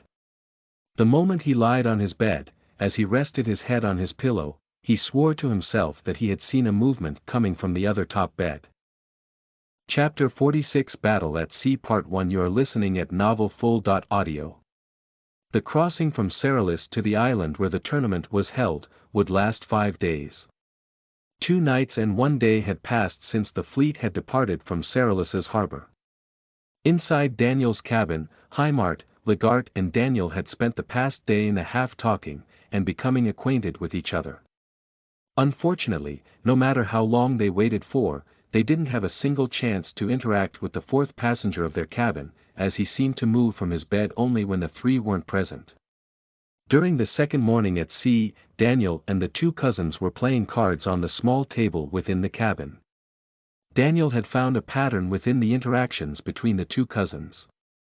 The game the two played seemed to be a simple game of strategy and luck, but the truth was that most of the times, Heimart would ensure the win thanks to a few sleights of hand. Although he would never cheat when money was at stake, his winning streak had more of a purpose of establishing leadership between the two, instead of being a way to win money. Daniel was untalented in many things, but dexterity wasn't one of them. In fact, he could always notice and avoid falling for the older cousin's tricks, and ensure his victory. To a point, where the younger cultivator had started to root for him, as his personal champion of vengeance for the many humiliating defeats of the past. The 3 played for the entire morning, when finally, it was time for lunch. The ship they had boarded wasn't the most elegant, but it still had a dining hall and a kitchen within the hold. Close to becoming a habit, right before leaving the cabin, Heimart patted on the top bed a few times, and asked, "We are going to eat, want to join us this time?" But as usual, he received no response. After the expected response, the 3 left their cabin. They had been caught up in the game, so they had remembered of the dining hall opening hour a little too late, causing them to need to walk through the many crowded corridors that separated their cabin and the dining hall. Hundreds of people packed the corridors tightly, and slowly walked towards the dining hall in disordered rows. Many, in order to avoid the chaos of lunch and dinner time, had opted for storing their meals in their luggage, and eat them in the spacious deck. Daniel was one of those people. He had purchased many rations from the shops of the harbor, and had stored them within his spatial rings, but since he didn't mind waiting in line for a bit in exchange of some company, he decided to follow the two cousins during meal time and eat together. Unfortunately, they had underestimated the waiting time for being this late for the lunch. An hour slowly passed, and they still hadn't managed to leave the corridors with the cabins. Unwilling to wait any longer, Daniel looked at the two martial artists, and said, "I have some ready meals in my spatial ring, want to go eat on the deck?" The two, tired of standing in line, quickly accepted the proposal, and made their way towards the closest exit for the deck. Finally out of that death trap, they inspired a large breath of sea air, then found a place to sit. Daniel took 3 wrapped sandwiches out of his spatial ring, and handed one to each of the two cousins. Once again, the 3 started to eat and chat peacefully, but before they could even start to relax, Daniel noticed a few members of the ship's crew run frantically to one side of the ship. They were all looking at something in the distance, right behind the backs of Daniel and his two companions. With half of a sandwich in his hand, and his mouth still full with his last bite, Daniel turned around. Before he managed to swallow, he saw a huge warship just a few hundred meters away from the fleet, and it was rapidly approaching. Daniel looked at the scared expressions of the crew members, and suddenly, he heard one of them screaming, "Pirouettes." The 10 ships which traversed from Serilis to the Tournament's Island, usually didn't have powerful cultivators on board. Each ship belonged to a different company, and aside from the weak crew and a decent captain, the only cultivators on board were those who had embarked the ship to reach the Tournament's Island. On this warship's black and tattered veils, one could see a white skull which held a knife in its teeth, and in its empty eye sockets there were red flames. This particular group of pirates was known as Bloody Sea Pirates, and was a vicious group which attacked the various ships that set out from Serilis's harbor. Their overall strength wasn't high, but their expertise with navigating the seas had made hunting them down a really hard job. The group's captain was a pirate at the 5th rank of Martial Cultivator, and was known as the Red Painter. A name much more refined than its owner deserved. In the past couple of decades, hundreds of ships had fallen under the hands of the Bloody Sea Pirates, and not many had survived the encounter. After the first crew member shouted, a series of similar shouts resounded in the air, and a few moments later, many cultivators started to emerge from the entrances of the hold. Daniel and his cabin mates were already on the dock, looking at the approaching warship. The pirate ship had no intention of sinking them, they would instead approach a ship, and board it. They would then kill, and rob to their heart's content, before leaving. The warship's target was, unfortunately, Daniel's ship. This traverse for the Tournament's Island hadn't been the first one for the pirate's captain. In fact, he was fully aware that these ships would be packed with cultivators, so he had decided to attack the least luxurious one. Their gains would still be great, even though not many young masters and mistresses would be present on board, but at least, they had no reason to fear for any powerful bodyguard. Closer and closer came the ship, until the cultivators on board of Daniel's ship were able to see the multitude of cultivators on the warship's deck. They all had bloodthirsty expressions, and seemed to be ready for battle. The many cultivators within Daniel's ship weren't unprepared either. After all, they had departed in order to take part in a competition.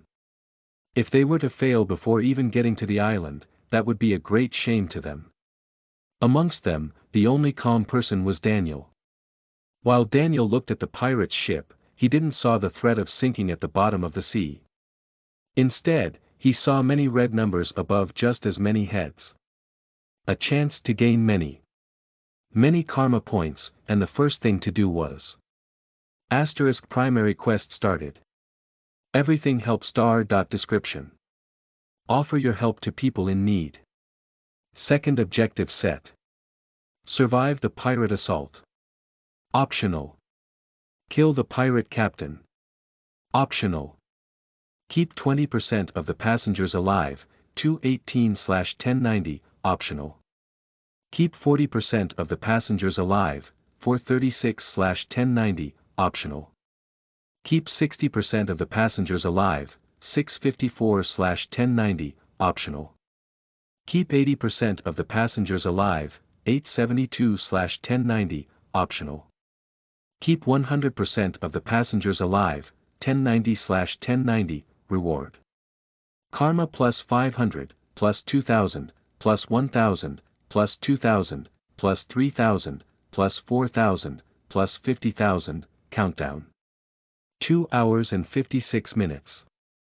Oh. This is going to be fun, thought Daniel after noticing his new quest's rich rewards. His clothes started to flutter in the air, and right after, his whole body followed suit and started to float. Underneath his feet were 2 thin slabs of ice which kept his balance stable. Ignoring the surprised looks of his 2 companions, Daniel unlocked his full power of a rank 4 spiritual cultivator, and approached the warship before it could manage to get near the ship.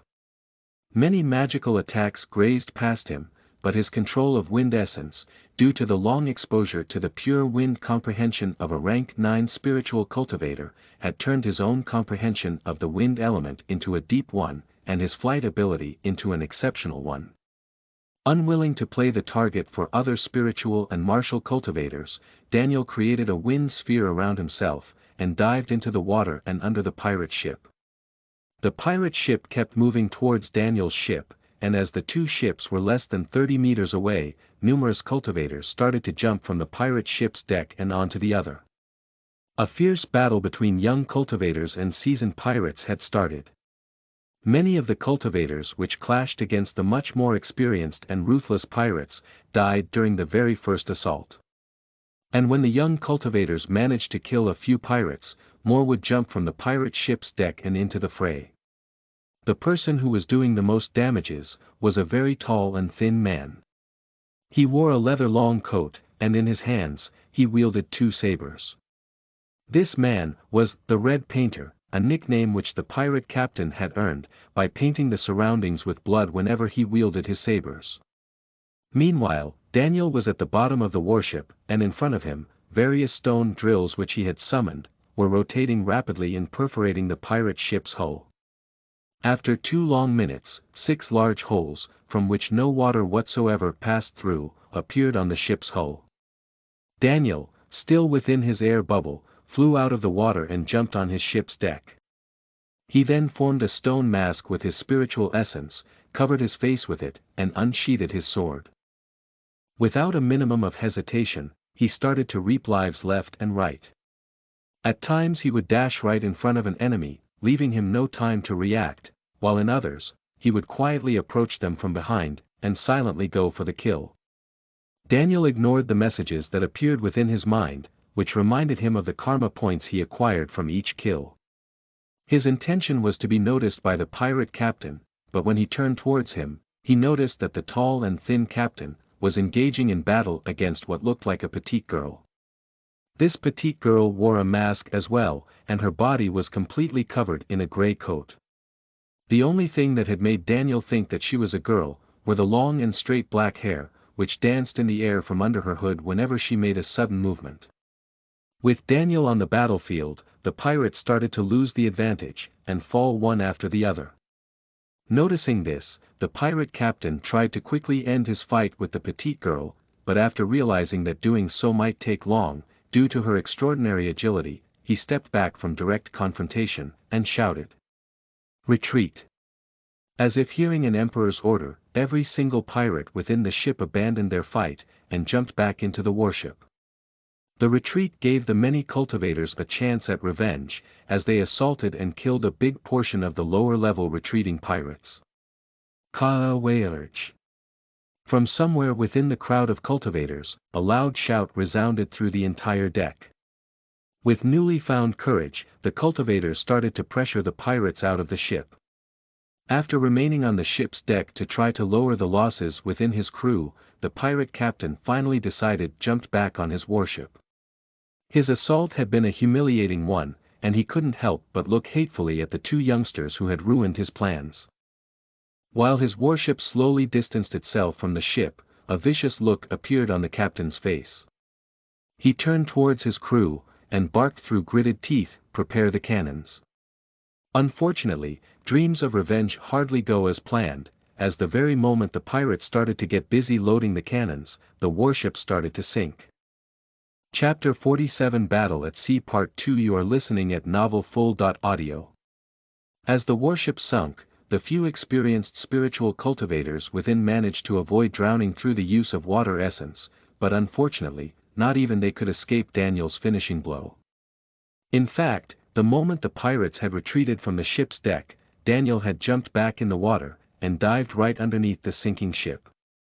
Usually, pirates were amazing swimmers, but today, water would turn into their worst nightmare. No matter if a martial or spiritual cultivator, once Daniel noticed someone in the water, he would take control over the water essence which surrounded them, and force streams of water to penetrate into every orifice of their body. Constant streams entered their nostrils, their eardrums were perforated, and throats invaded by the salty water, which rapidly filled their stomach, lungs and cranial cavity. Not even their eye sockets were spared by the invasive streams, as the eyeballs of the most unfortunate between the pirates started to pop out and gently float in the calm waters. Needless to say, being in the water meant death for them, and one by one, they slowly drowned or received fatal injuries. The few capable of resisting Daniel's aquatic attacks, were too rank for spiritual cultivators, and the ship's captain. The three of them were able to disturb Daniel's control over the water essence, either with their spirits or ki, but alas, they were unable to resist for long. After just half a minute, the first spiritual cultivator, due to a mistake in calculating the amount of spiritual essence needed to defend from the perforating power of Daniel's streams of water, had been unable to protect himself, and ended up being killed like the rest of the pirates. No longer than a minute later, the second spiritual cultivator, completely unable to resurface to take a breath of air, or to maintain an air sphere in a place where wind essence was so sparse, like Daniel did, had started to panic, and after involuntarily breathing in too much water, he drowned. The only living member of the Bloody Sea Pirates, was their own captain, the Red Painter, which being a rank 5 martial cultivator, had a much more powerful body when compared to spiritual cultivators. It was now a one-on-one battle, and the pirate captain hadn't given up yet. With his 2 sabers, he rapidly swam towards Daniel. It took him only a few seconds to reach Daniel's air bubble, as his streams of water weren't powerful enough to block his advance. He slashed with both of his sabers through the thin air bubble, and towards the seemingly weak body of a spiritual cultivator, but instead of the familiar view of blood and gore mixing with the water, he felt the hard edge of Daniel's sword. One had to understand one thing. Even if used to fighting underwater, the fighting prowess of martial cultivators would still be slightly reduced. While instead, when considering Daniel's perfect body, along with his extreme comprehension of water and wind elements, one would understand that even though lower in rank, Daniel had no sort of disadvantage in this fight. On the other hand, this had been a huge shock to the pirate captain, which couldn't help but breathe out good part of the air he was holding in his lungs. Underwater, Daniel was faster than the tall and thin man, so he charged at him and started to mix water traps together with targeted sword slashed. For the next minute, if a whip of water wasn't able to get a hold of one of the captain's limbs, a shallow cut would appear on his body right after, and whenever the captain was able to predict and parry one of Daniel's sword slashes, a sudden morse would tighten around the captain's hand, blocking him just enough for Daniel to strike. This was a one-way fight, as fighting a spiritual cultivator with as much comprehension of water essence in its main element, was like fighting a giant while standing on the palm of their hand. Despite the captain's enhanced brain and lungs, he was nearing the moment where he would need to resurface to breathe, but he was sure that his enemy would never allow him to easily do such a thing. Slash after slash, pulling after pulling, the powerful martial cultivator, similarly to its spiritual companion, started to panic. He was certain that he would have won a fight with the young man, had they been outside of the water. But right now, he felt like an abyssal monster had set his eyes on his dear life, and wasn't willing to let go. Moments turned into seconds and seconds turned into minutes. Each 0 as horrifying as a stab in the chest. The captain's state of mind started to collapse, as he tried to resurface so eagerly that he let go of his 2 sabers. Unfortunately, it didn't take long for Daniel to appear right above him, and send a few slashes of spitting key against his body. The two slashed had been precisely aimed at the man's shoulders, and had incapacitated his arms completely. The captain completely ignored Daniel, as the only thing he could think about was to feel the fresh sea breeze to fill his lungs once more. He swam, moving his legs to a crazed speed, while the light of the surface became bigger and bigger. He felt as if he was one step from reaching the most comfortable of places. His biggest desire had been granted, as he finally managed to emerge from the water, and breathe once more, just in time to feel the cold blade that had pierced through his heart and out of his chest. One last breath, and the captain was dead. While still swimming in the calm motion of the water, Daniel observed his latest gains. The moment he had killed the captain, 2 windows had appeared within his mind. But alas, Daniel couldn't bring himself to be overly happy about it, as the windows not only showed his latest gains, but also the exact number of lives lost during the attack. Reap what you've sown plus 9,452. Everything helps. Second objective completed. Survivors 893. Reward 6,500. Still, the quantity of karma points that Daniel had received this time was impressive. Putting his rewards aside, Daniel started to emerge from the water, up until he was quite literally standing above its moving surface. He then turned around, and took notice of the ship's position. A soft ascending current started to blow all around Daniel's body, first making his clothes float, then lifting his body completely, allowing him to walk in the air. Most of the cultivators still on the ship's deck, looked at the figure of a young man casually walking on air towards their ship, and felt a faint shiver run through their spines. Within their minds, the collective idea of not competing against this monster during the tournament had formed in unison. Daniel's sword had already disappeared into his spatial ring, and the only thing within Daniel's hand was a small leather bag, on which the symbol of the Bloody Sea Pirates had been neatly carved.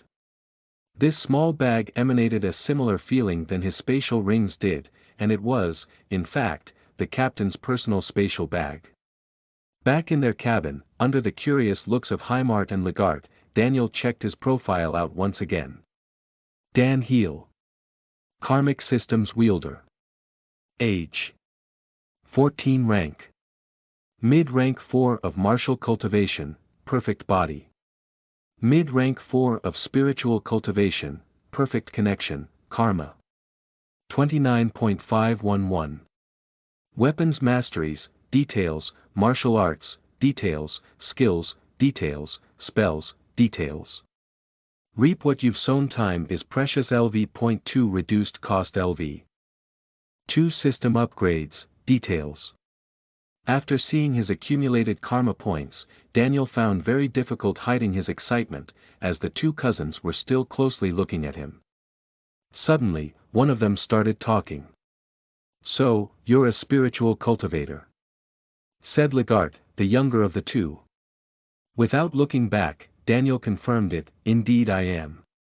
His tone a casual one. "A powerful one at that," muttered Heimart to himself. "What rank have you reached?" inquired Legart, his eyes shining with a strange light. Unwilling to lie, Daniel casually responded, "Faint stage of spiritual synchron," but before he could finish, a sudden and loud laugh resounded in his left ear. "Ahahahaha! Yes!" shouted Legart. He then turned towards his cousin, and said, "Pay up." Heimart showed an annoyed expression, as if bothered by the childish behavior of his cousin. He then took a silver coin out of the small bag hidden within his shirt, and threw it at Legart. After his eyes moved back on Daniel, he said, "You do know that only people under 20.5 can enter the depths of the tournament's island, right?" The reason for this question was simple. Daniel had claimed to be only 14 years old, and to have reached the 4th stage of spiritual cultivation. On top of it, he had such a deep understanding of water and wind, that he had been able to sink a warship, and single-handedly kill more than half of an entire pirate's crew, not to mention, killing a rank 5 martial cultivator.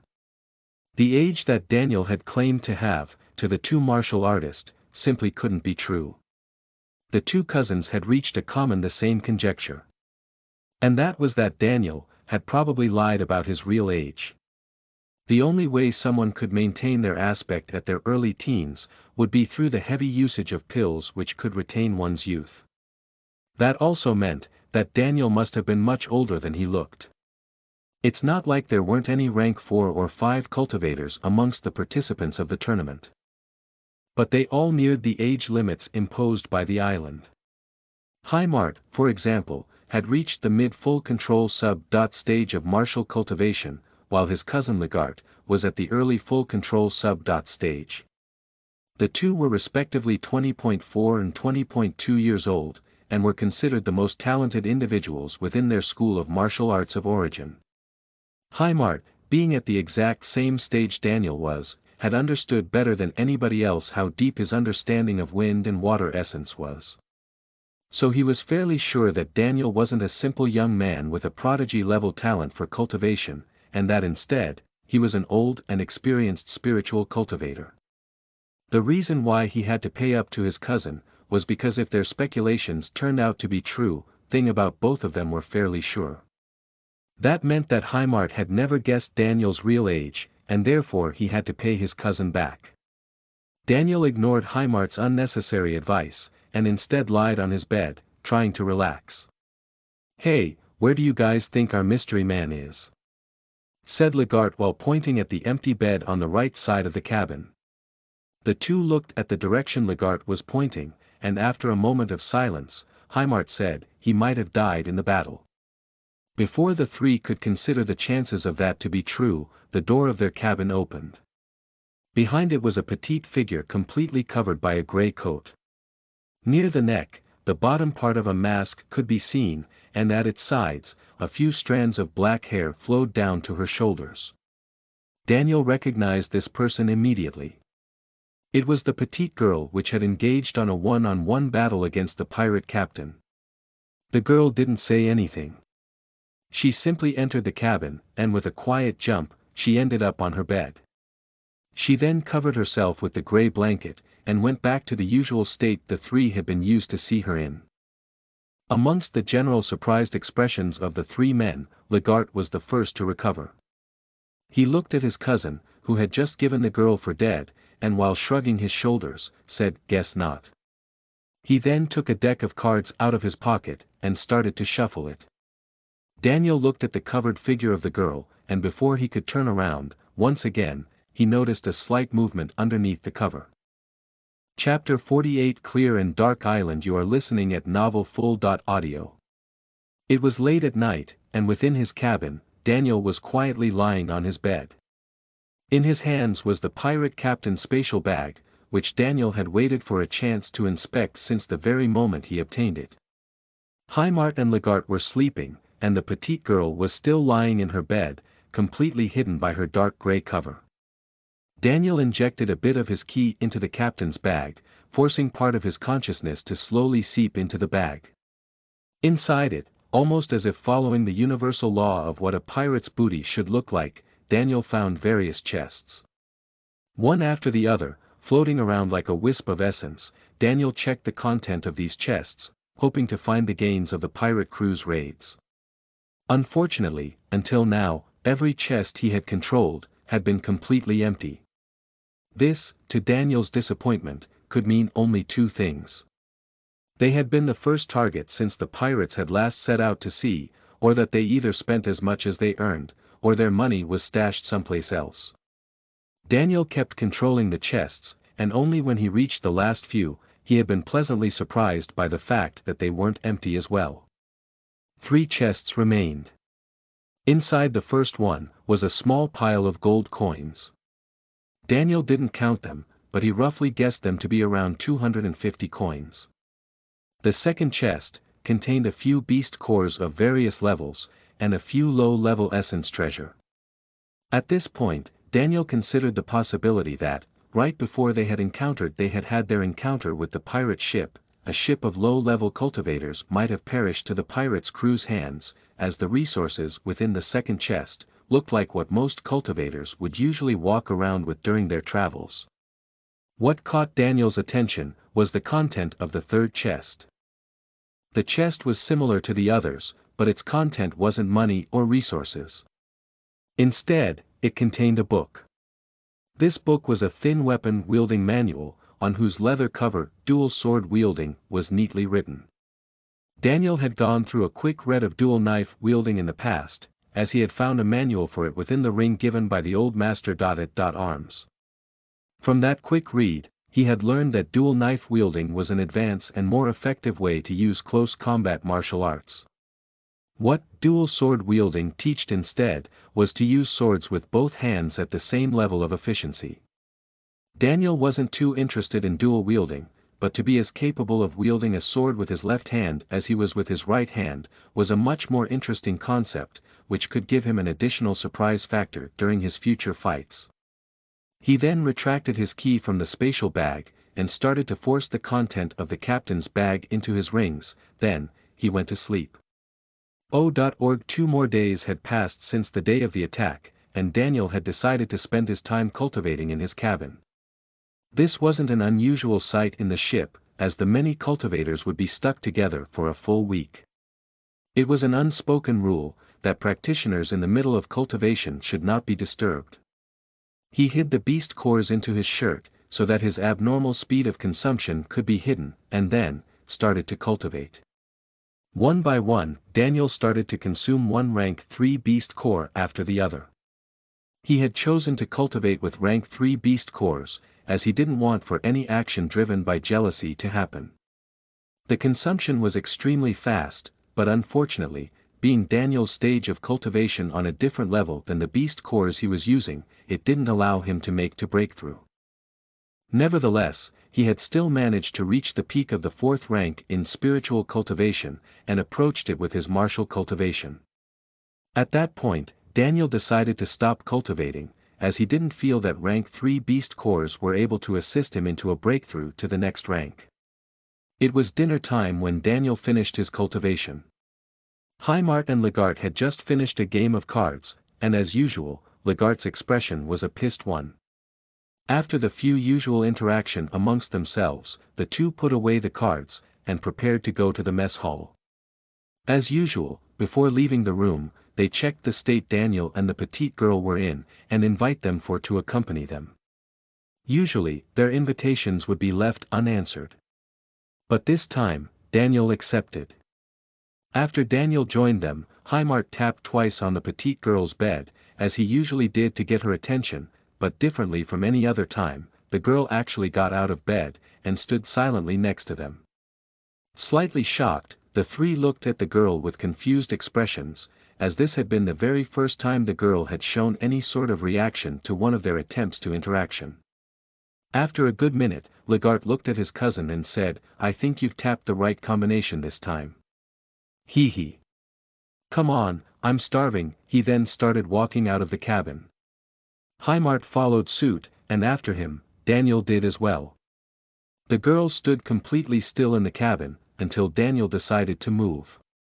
She then followed him to the mess hall. She was still wearing her gray cape, and on her face, the mask was always present. There had been heavy casualties amongst this ship's number of cultivators. Therefore, the line that would form during meals didn't seem as unbearable anymore. After reaching the mess hall and sitting on a table like they always did, a voice came from behind the group. "Legart, did you finally found out a way to have a kid with your cousin?" He, the voice asked. Without looking back, Legart smiled and said, "Is it one of your magical mustache's powers to sniff out children in the surroundings?" His words vicious, but his tone playful. A sound slap landed on Legart's shoulder the very next moment. From behind Legart, the voice started once again, "I admit it, with how many times I've been with your mama. I always am on the lookout for any kid that kinda looks like me. Speaking of which, Heimart, how sure are you that he is your cousin?" With a faint smile on his lips, Heimart looked at the man which stood behind Legart, and said, 100%. Unfortunately, Heimart and Legart, since the day of the pirate attack, had built a good reputation for themselves, as they had shown great talent in martial arts, and even saved a few lives. Added to the fact that, whenever they went to the mess hall, their card games would become the biggest source of entertainment to the ship's passengers, they had easily been able to build a few friendly relationships. Daniel turned to look at the person behind Lagarde, and saw a man which was in his mid-20s, but carried his age like someone at his early 30s did. His skin was heavily tanned, and on his face was a mischievous smile. Right above his lips was a thick weird-looking mustache, which Daniel guessed was the reason for Lagarde's teasing words. After this man left, many other approached the two cousins with the same behavior. Dinner hour rapidly went by. Daniel left the table and headed back to their cabin. Behind him, the petite girl followed. At first, Daniel thought that the girl, just like he did, simply wanted to go back to their cabin and mind her own business. But then, the following days, Daniel noticed that the girl would only accept Heimart's invitation after he accepted to go as well. 3 days later. Aside from the occasional shoal of fish, or low-level aquatic beasts attack, the ship had no more problems, nor had anything worthy of attention happen. It was early in the morning, and many of the passengers were now standing on the deck of the ship, looking at the barely noticeable mass of land in the horizon. When Daniel, the girl, and the two cousins left the hold to join the rest of the passengers on the deck, they were immediately noticed. Everyone present here had either seen the petite girl fighting the pirate captain, the two brothers fiercely defeating pirate after pirate, or Daniel's prowess when sinking the ship and killing every escaping pirate, before they could bombard them with their warship. The four had become respected cultivators within the ship, causing the crowd of cultivators to part, so that they could take a look at the view as well. The more they approached the island, the more ships they started to see come and go. What was odd, was that ships came and went from every direction, not only toward the harbor they were approaching. This mystery was solved by the island itself when they came close enough to it. The island was massive. So big that one could see more than a few mountains within its inland. But what was more surprising, was that the entire observable coast was a single long harbor, to which hundreds of ships had been anchored. Minute after minute, they came closer and noticed more details. Like the outstanding number of people roaming the port, including middle-aged and old people, and the many buildings that had been erected. More than a harbor, Daniel and the rest of the passengers felt like they had been looking at a ring city which covered the entire coast of the island. Little did they know, that their guess was actually right. If the group were to ask to anyone who lived in the island, they would always receive the same answer, which was that the legend of the Lost Inheritance Tournament's fame was so big, that it had eclipsed every story told about the city which surrounded the island. That city was called Clear and Dark City, name given in honor of the clear mage and dark warrior which once inhabited the island. The barriers created by the two powerful cultivators would only activate when trying to look for the inheritance hidden within the island, during the time of the tournament. The tournament lasted 2 months in total, and after that, for the remaining 9 years and 11 months, the island would become like any other. This had allowed settlers to establish small ports all around the coast, which then grew into small port cities, and after hundreds of years of development, merged into a single port city to which the Clear and Dark name was given. Since sighting the island, the ship had to travel 2 more hours before being able to dock. Daniel and the rest spent these last couple of hours at sea chatting, until finally, they were able to get off the ship. Like many other cultivators within their ship did with their cabin mates, Daniel, the petite girl and the two cousins, didn't immediately part ways. None of them knew anybody else in the island, as they had come here with the sole purpose of participating in the tournament. Therefore, the friendships formed in battle and travel, became the only things that separated these cultivators from 2 months of absolute loneliness. This hadn't happened to the practitioners of the other ships, as they owned private cabins, and traveled in groups whose members originated from the same area or even power. In front of Daniel and the rest, a large sign hung between 2 large wooden poles which emerged from the water. On it, a clear writing spelled Clear and Dark City. Doc 229-foot Daniel turned towards his cabin mates, and noticed how all the people the two cousins had made friends with, were now standing next to them. Including the four of them, the entire group numbered close to a dozen. Daniel immediately looked at Heimart, and handed the leadership role to him when saying, "What do we do now?" Heimart took the hint, and after a moment of thinking, he said, "Now we look for informations. Ideas on where to start." In response, Daniel took deep breath, and after smelling the inviting odor of roasted meat, he said, "I know where I want to start." Chapter 49. A silvery voice. You are listening at novelfull.audio. The group of 11 cultivators entered a medium-sized restaurant that was near the Dock 229, then, they occupied a large table and started to eat. For the next 2 hours, the group of cultivators ate while chatting happily, and making plans for gathering informations. The only two people who kept quiet were Daniel and the petite girl that sat next to him. Exactly 3 days from now. That's what I've heard as well. I've heard that it's a powerful martial art and spell. Ridiculous, it's definitely vast richness. Why would so many people come here for a single art? Various topics of conversation were visited through the duration of their meal, including when the tournament would start, what the reward for the winner would be, and past experiences from veteran competitors. The more the group discussed, the clearer something became to them. They knew almost nothing about the tournament. BNOL.M. As the end of their meal approached, the morale of the group had been hugely affected. Noticing that, Daniel, which was sitting to Heimart's left, came close to his ear and whispered something to him, while sneakily handing something over to him from under the table. After hearing Daniel's words, a big smile appeared on Heimart's face. He rose up to his feet, and with a loud voice, he said, "Cheer up, people. We are cultivators. We better ourselves not only for show, but because we aspire to something better. That's why we are here. We came here to compete." He paused slightly and gave a hard look at everyone present. "We have made a difficult travel to reach this place, and the Red Painter will testify our resolve to the underworld, and to this island, by paying for our next few rounds." As he reached the end of the phrase, he slammed a small bag on the table. It was the captain's small spatial bag, which Daniel had given him in secret. The man with the strange mustache was the first to talk.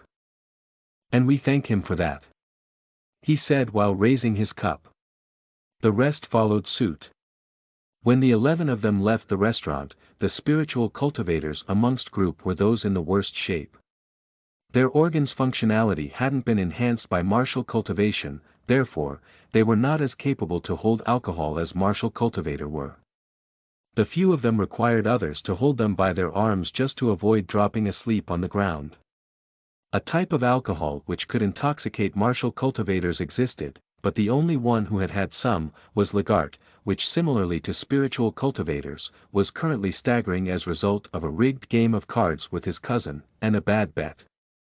The group took all evening to find an inn with enough free rooms for the whole lot of them. As the rest settled down, Daniel, Heimart and the petite girl, approached the counter of the hotel, and asked to the receptionist a few informations about the tournament. Apparently, the tournament would start at sunrise, 3 days later. At that point, a formation within the island would be activated. This formation's activation had 2 effects. The first one was to create a powerful wave of ki which would expand from various points of the island, and force every cultivator within, right back to the shore. The second effect was the appearance of a powerful spiritual sense which would suddenly expand through the entire island and linger in the air. This lingering spiritual sense would test the cultivator's age, and after confirming it to be under 20.5 years old, would allow them through. If over 20.5, the former ki wave would appear once again, and force them back. Once allowed through, the cultivators would need to overcome various challenges. First of which, was to find the residence of the 2 old masters. A castle that would appear only during the duration of the tournament, and every time, in a different spot within the island. Unfortunately, having only witnessed to one other of these tournaments during her childhood years, the receptionist wasn't able to tell them any more than that. Happy with the amount of information they had gathered, Heimart went back to their rooms, while Daniel and the girl left the inn. Daniel didn't mind the girl's company, as she didn't bother him in any way. Plus, he was also curious about her, and the reason why she would allow no one to see her appearance. Daniel spent the rest of the evening going through various shops and marketplaces. He was currently looking to expand his affinity to other essences. Unfortunately, he found nothing at all. He was about to give up, when he noticed a constant stream of well-dressed people move toward a single direction. He followed them for a bit, and ended up at the entrance of a massive building. This building was enormous and elegant. About 3 times the size of the hotel bought by the old master. Arms. There wasn't any door or guard at the entrance, and a short set of stairs invited people through an arched entrance. At the top of which, was a clear writing carved in stone that said, "Heaven's Door." The walls were covered by climbing evergreen plants, whose flowers of various colors gave the building a mystical and beautiful look. The sheer smell on the outside of the building reminded Daniel of the many flower markets he had been to. Without giving it too much thought, the two followed the well-dressed people, and entered the building. Inside, were spacious and well-lit corridors on whose sides, small shops appeared one next to the other. These shops were extremely elegant, and sold only items of high quality. Herbalists, weaponsmiths, armor-smiths, alchemists, jewelers, clothing, bookstores. No matter what a person was looking for, Daniel was sure that they would be able to find it here. What left Daniel enchanted though, was the apparently missing roof, which instead of providing a cover from the elements, displayed a beautiful starry sky, and stars so bright that they shined through the entire building, illuminating it like daylight. Even inside the building, the majority of the people kept moving towards the same direction. Something was about to happen, and Daniel wanted to know what. A minute later, Daniel and the girl found themselves in front of the entrance of a large building within the building. The double door was wide opened, and inside, Daniel could see hundreds of chairs and a large platform to the opposite end of the room. The numerous people who entered, found a free chair, and sat quietly. An auction house. Daniel couldn't help but mutter. He then entered the hall, and found a place to sit. The petite girl followed suit and found a place to sit right next to Daniel. Daniel didn't have to wait long for the auction to start, as the moment the final seat had been taken, a stout yet well-dressed man with an amiable face walked on the stage, and said in a loud voice, "Good evening dear sirs and madams, I am your host for the evening, and will be auctioning today's items." He then took a bow, and continued, "Welcome, to Heaven's Gate Auction House." Daniel had only been to another auction before, and therefore, he still wasn't used to all the theatrics. He didn't even know if his wealth would be enough to purchase any of the auctioned items. Without adding anything else, the auctioneer waved his hand to the side of the stage, and welcomed a young woman dressed in revealing clothes. She walked over the stage with a bright smile, while holding an elegant cushion in her hands. Above the cushion, was a transparent bottle with various pills in it. The auctioneer looked back at the crowd, and said, "The first item of the day, is a batch of rank 7 healing pills." Daniel was shocked. He was more than aware of what the rank of a pill meant. The rank of the pill depended by the effectiveness of the pill. For example, a rank 7 healing pill, was an essence pill created by a spiritual cultivator that had reached a comprehension of healing essence high enough to concoct a pill that would allow a person to survive a near-death injury. Its creation was similar to that of an essence sphere, but instead of using an essence treasure to bind the healing essence, plants, herbs and an alchemical method would be used. This was also the highest level of healing pills that his spiritual cultivation teacher, the Silver Alchemist, was able to make. There was a downside to making this high level of healing pills. The real use of this level of healing pill was recommended in near-death situations. Therefore, when finding himself in such dire situations, a cultivator might not even be in the condition to use the pill to begin with.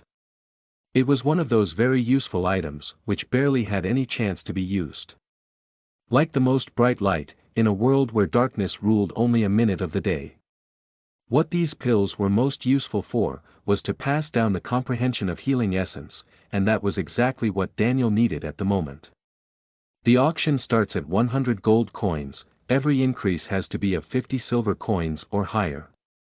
Said the stout auctioneer. 101 gold coins, 0.103. Here, 104 and 50 silver.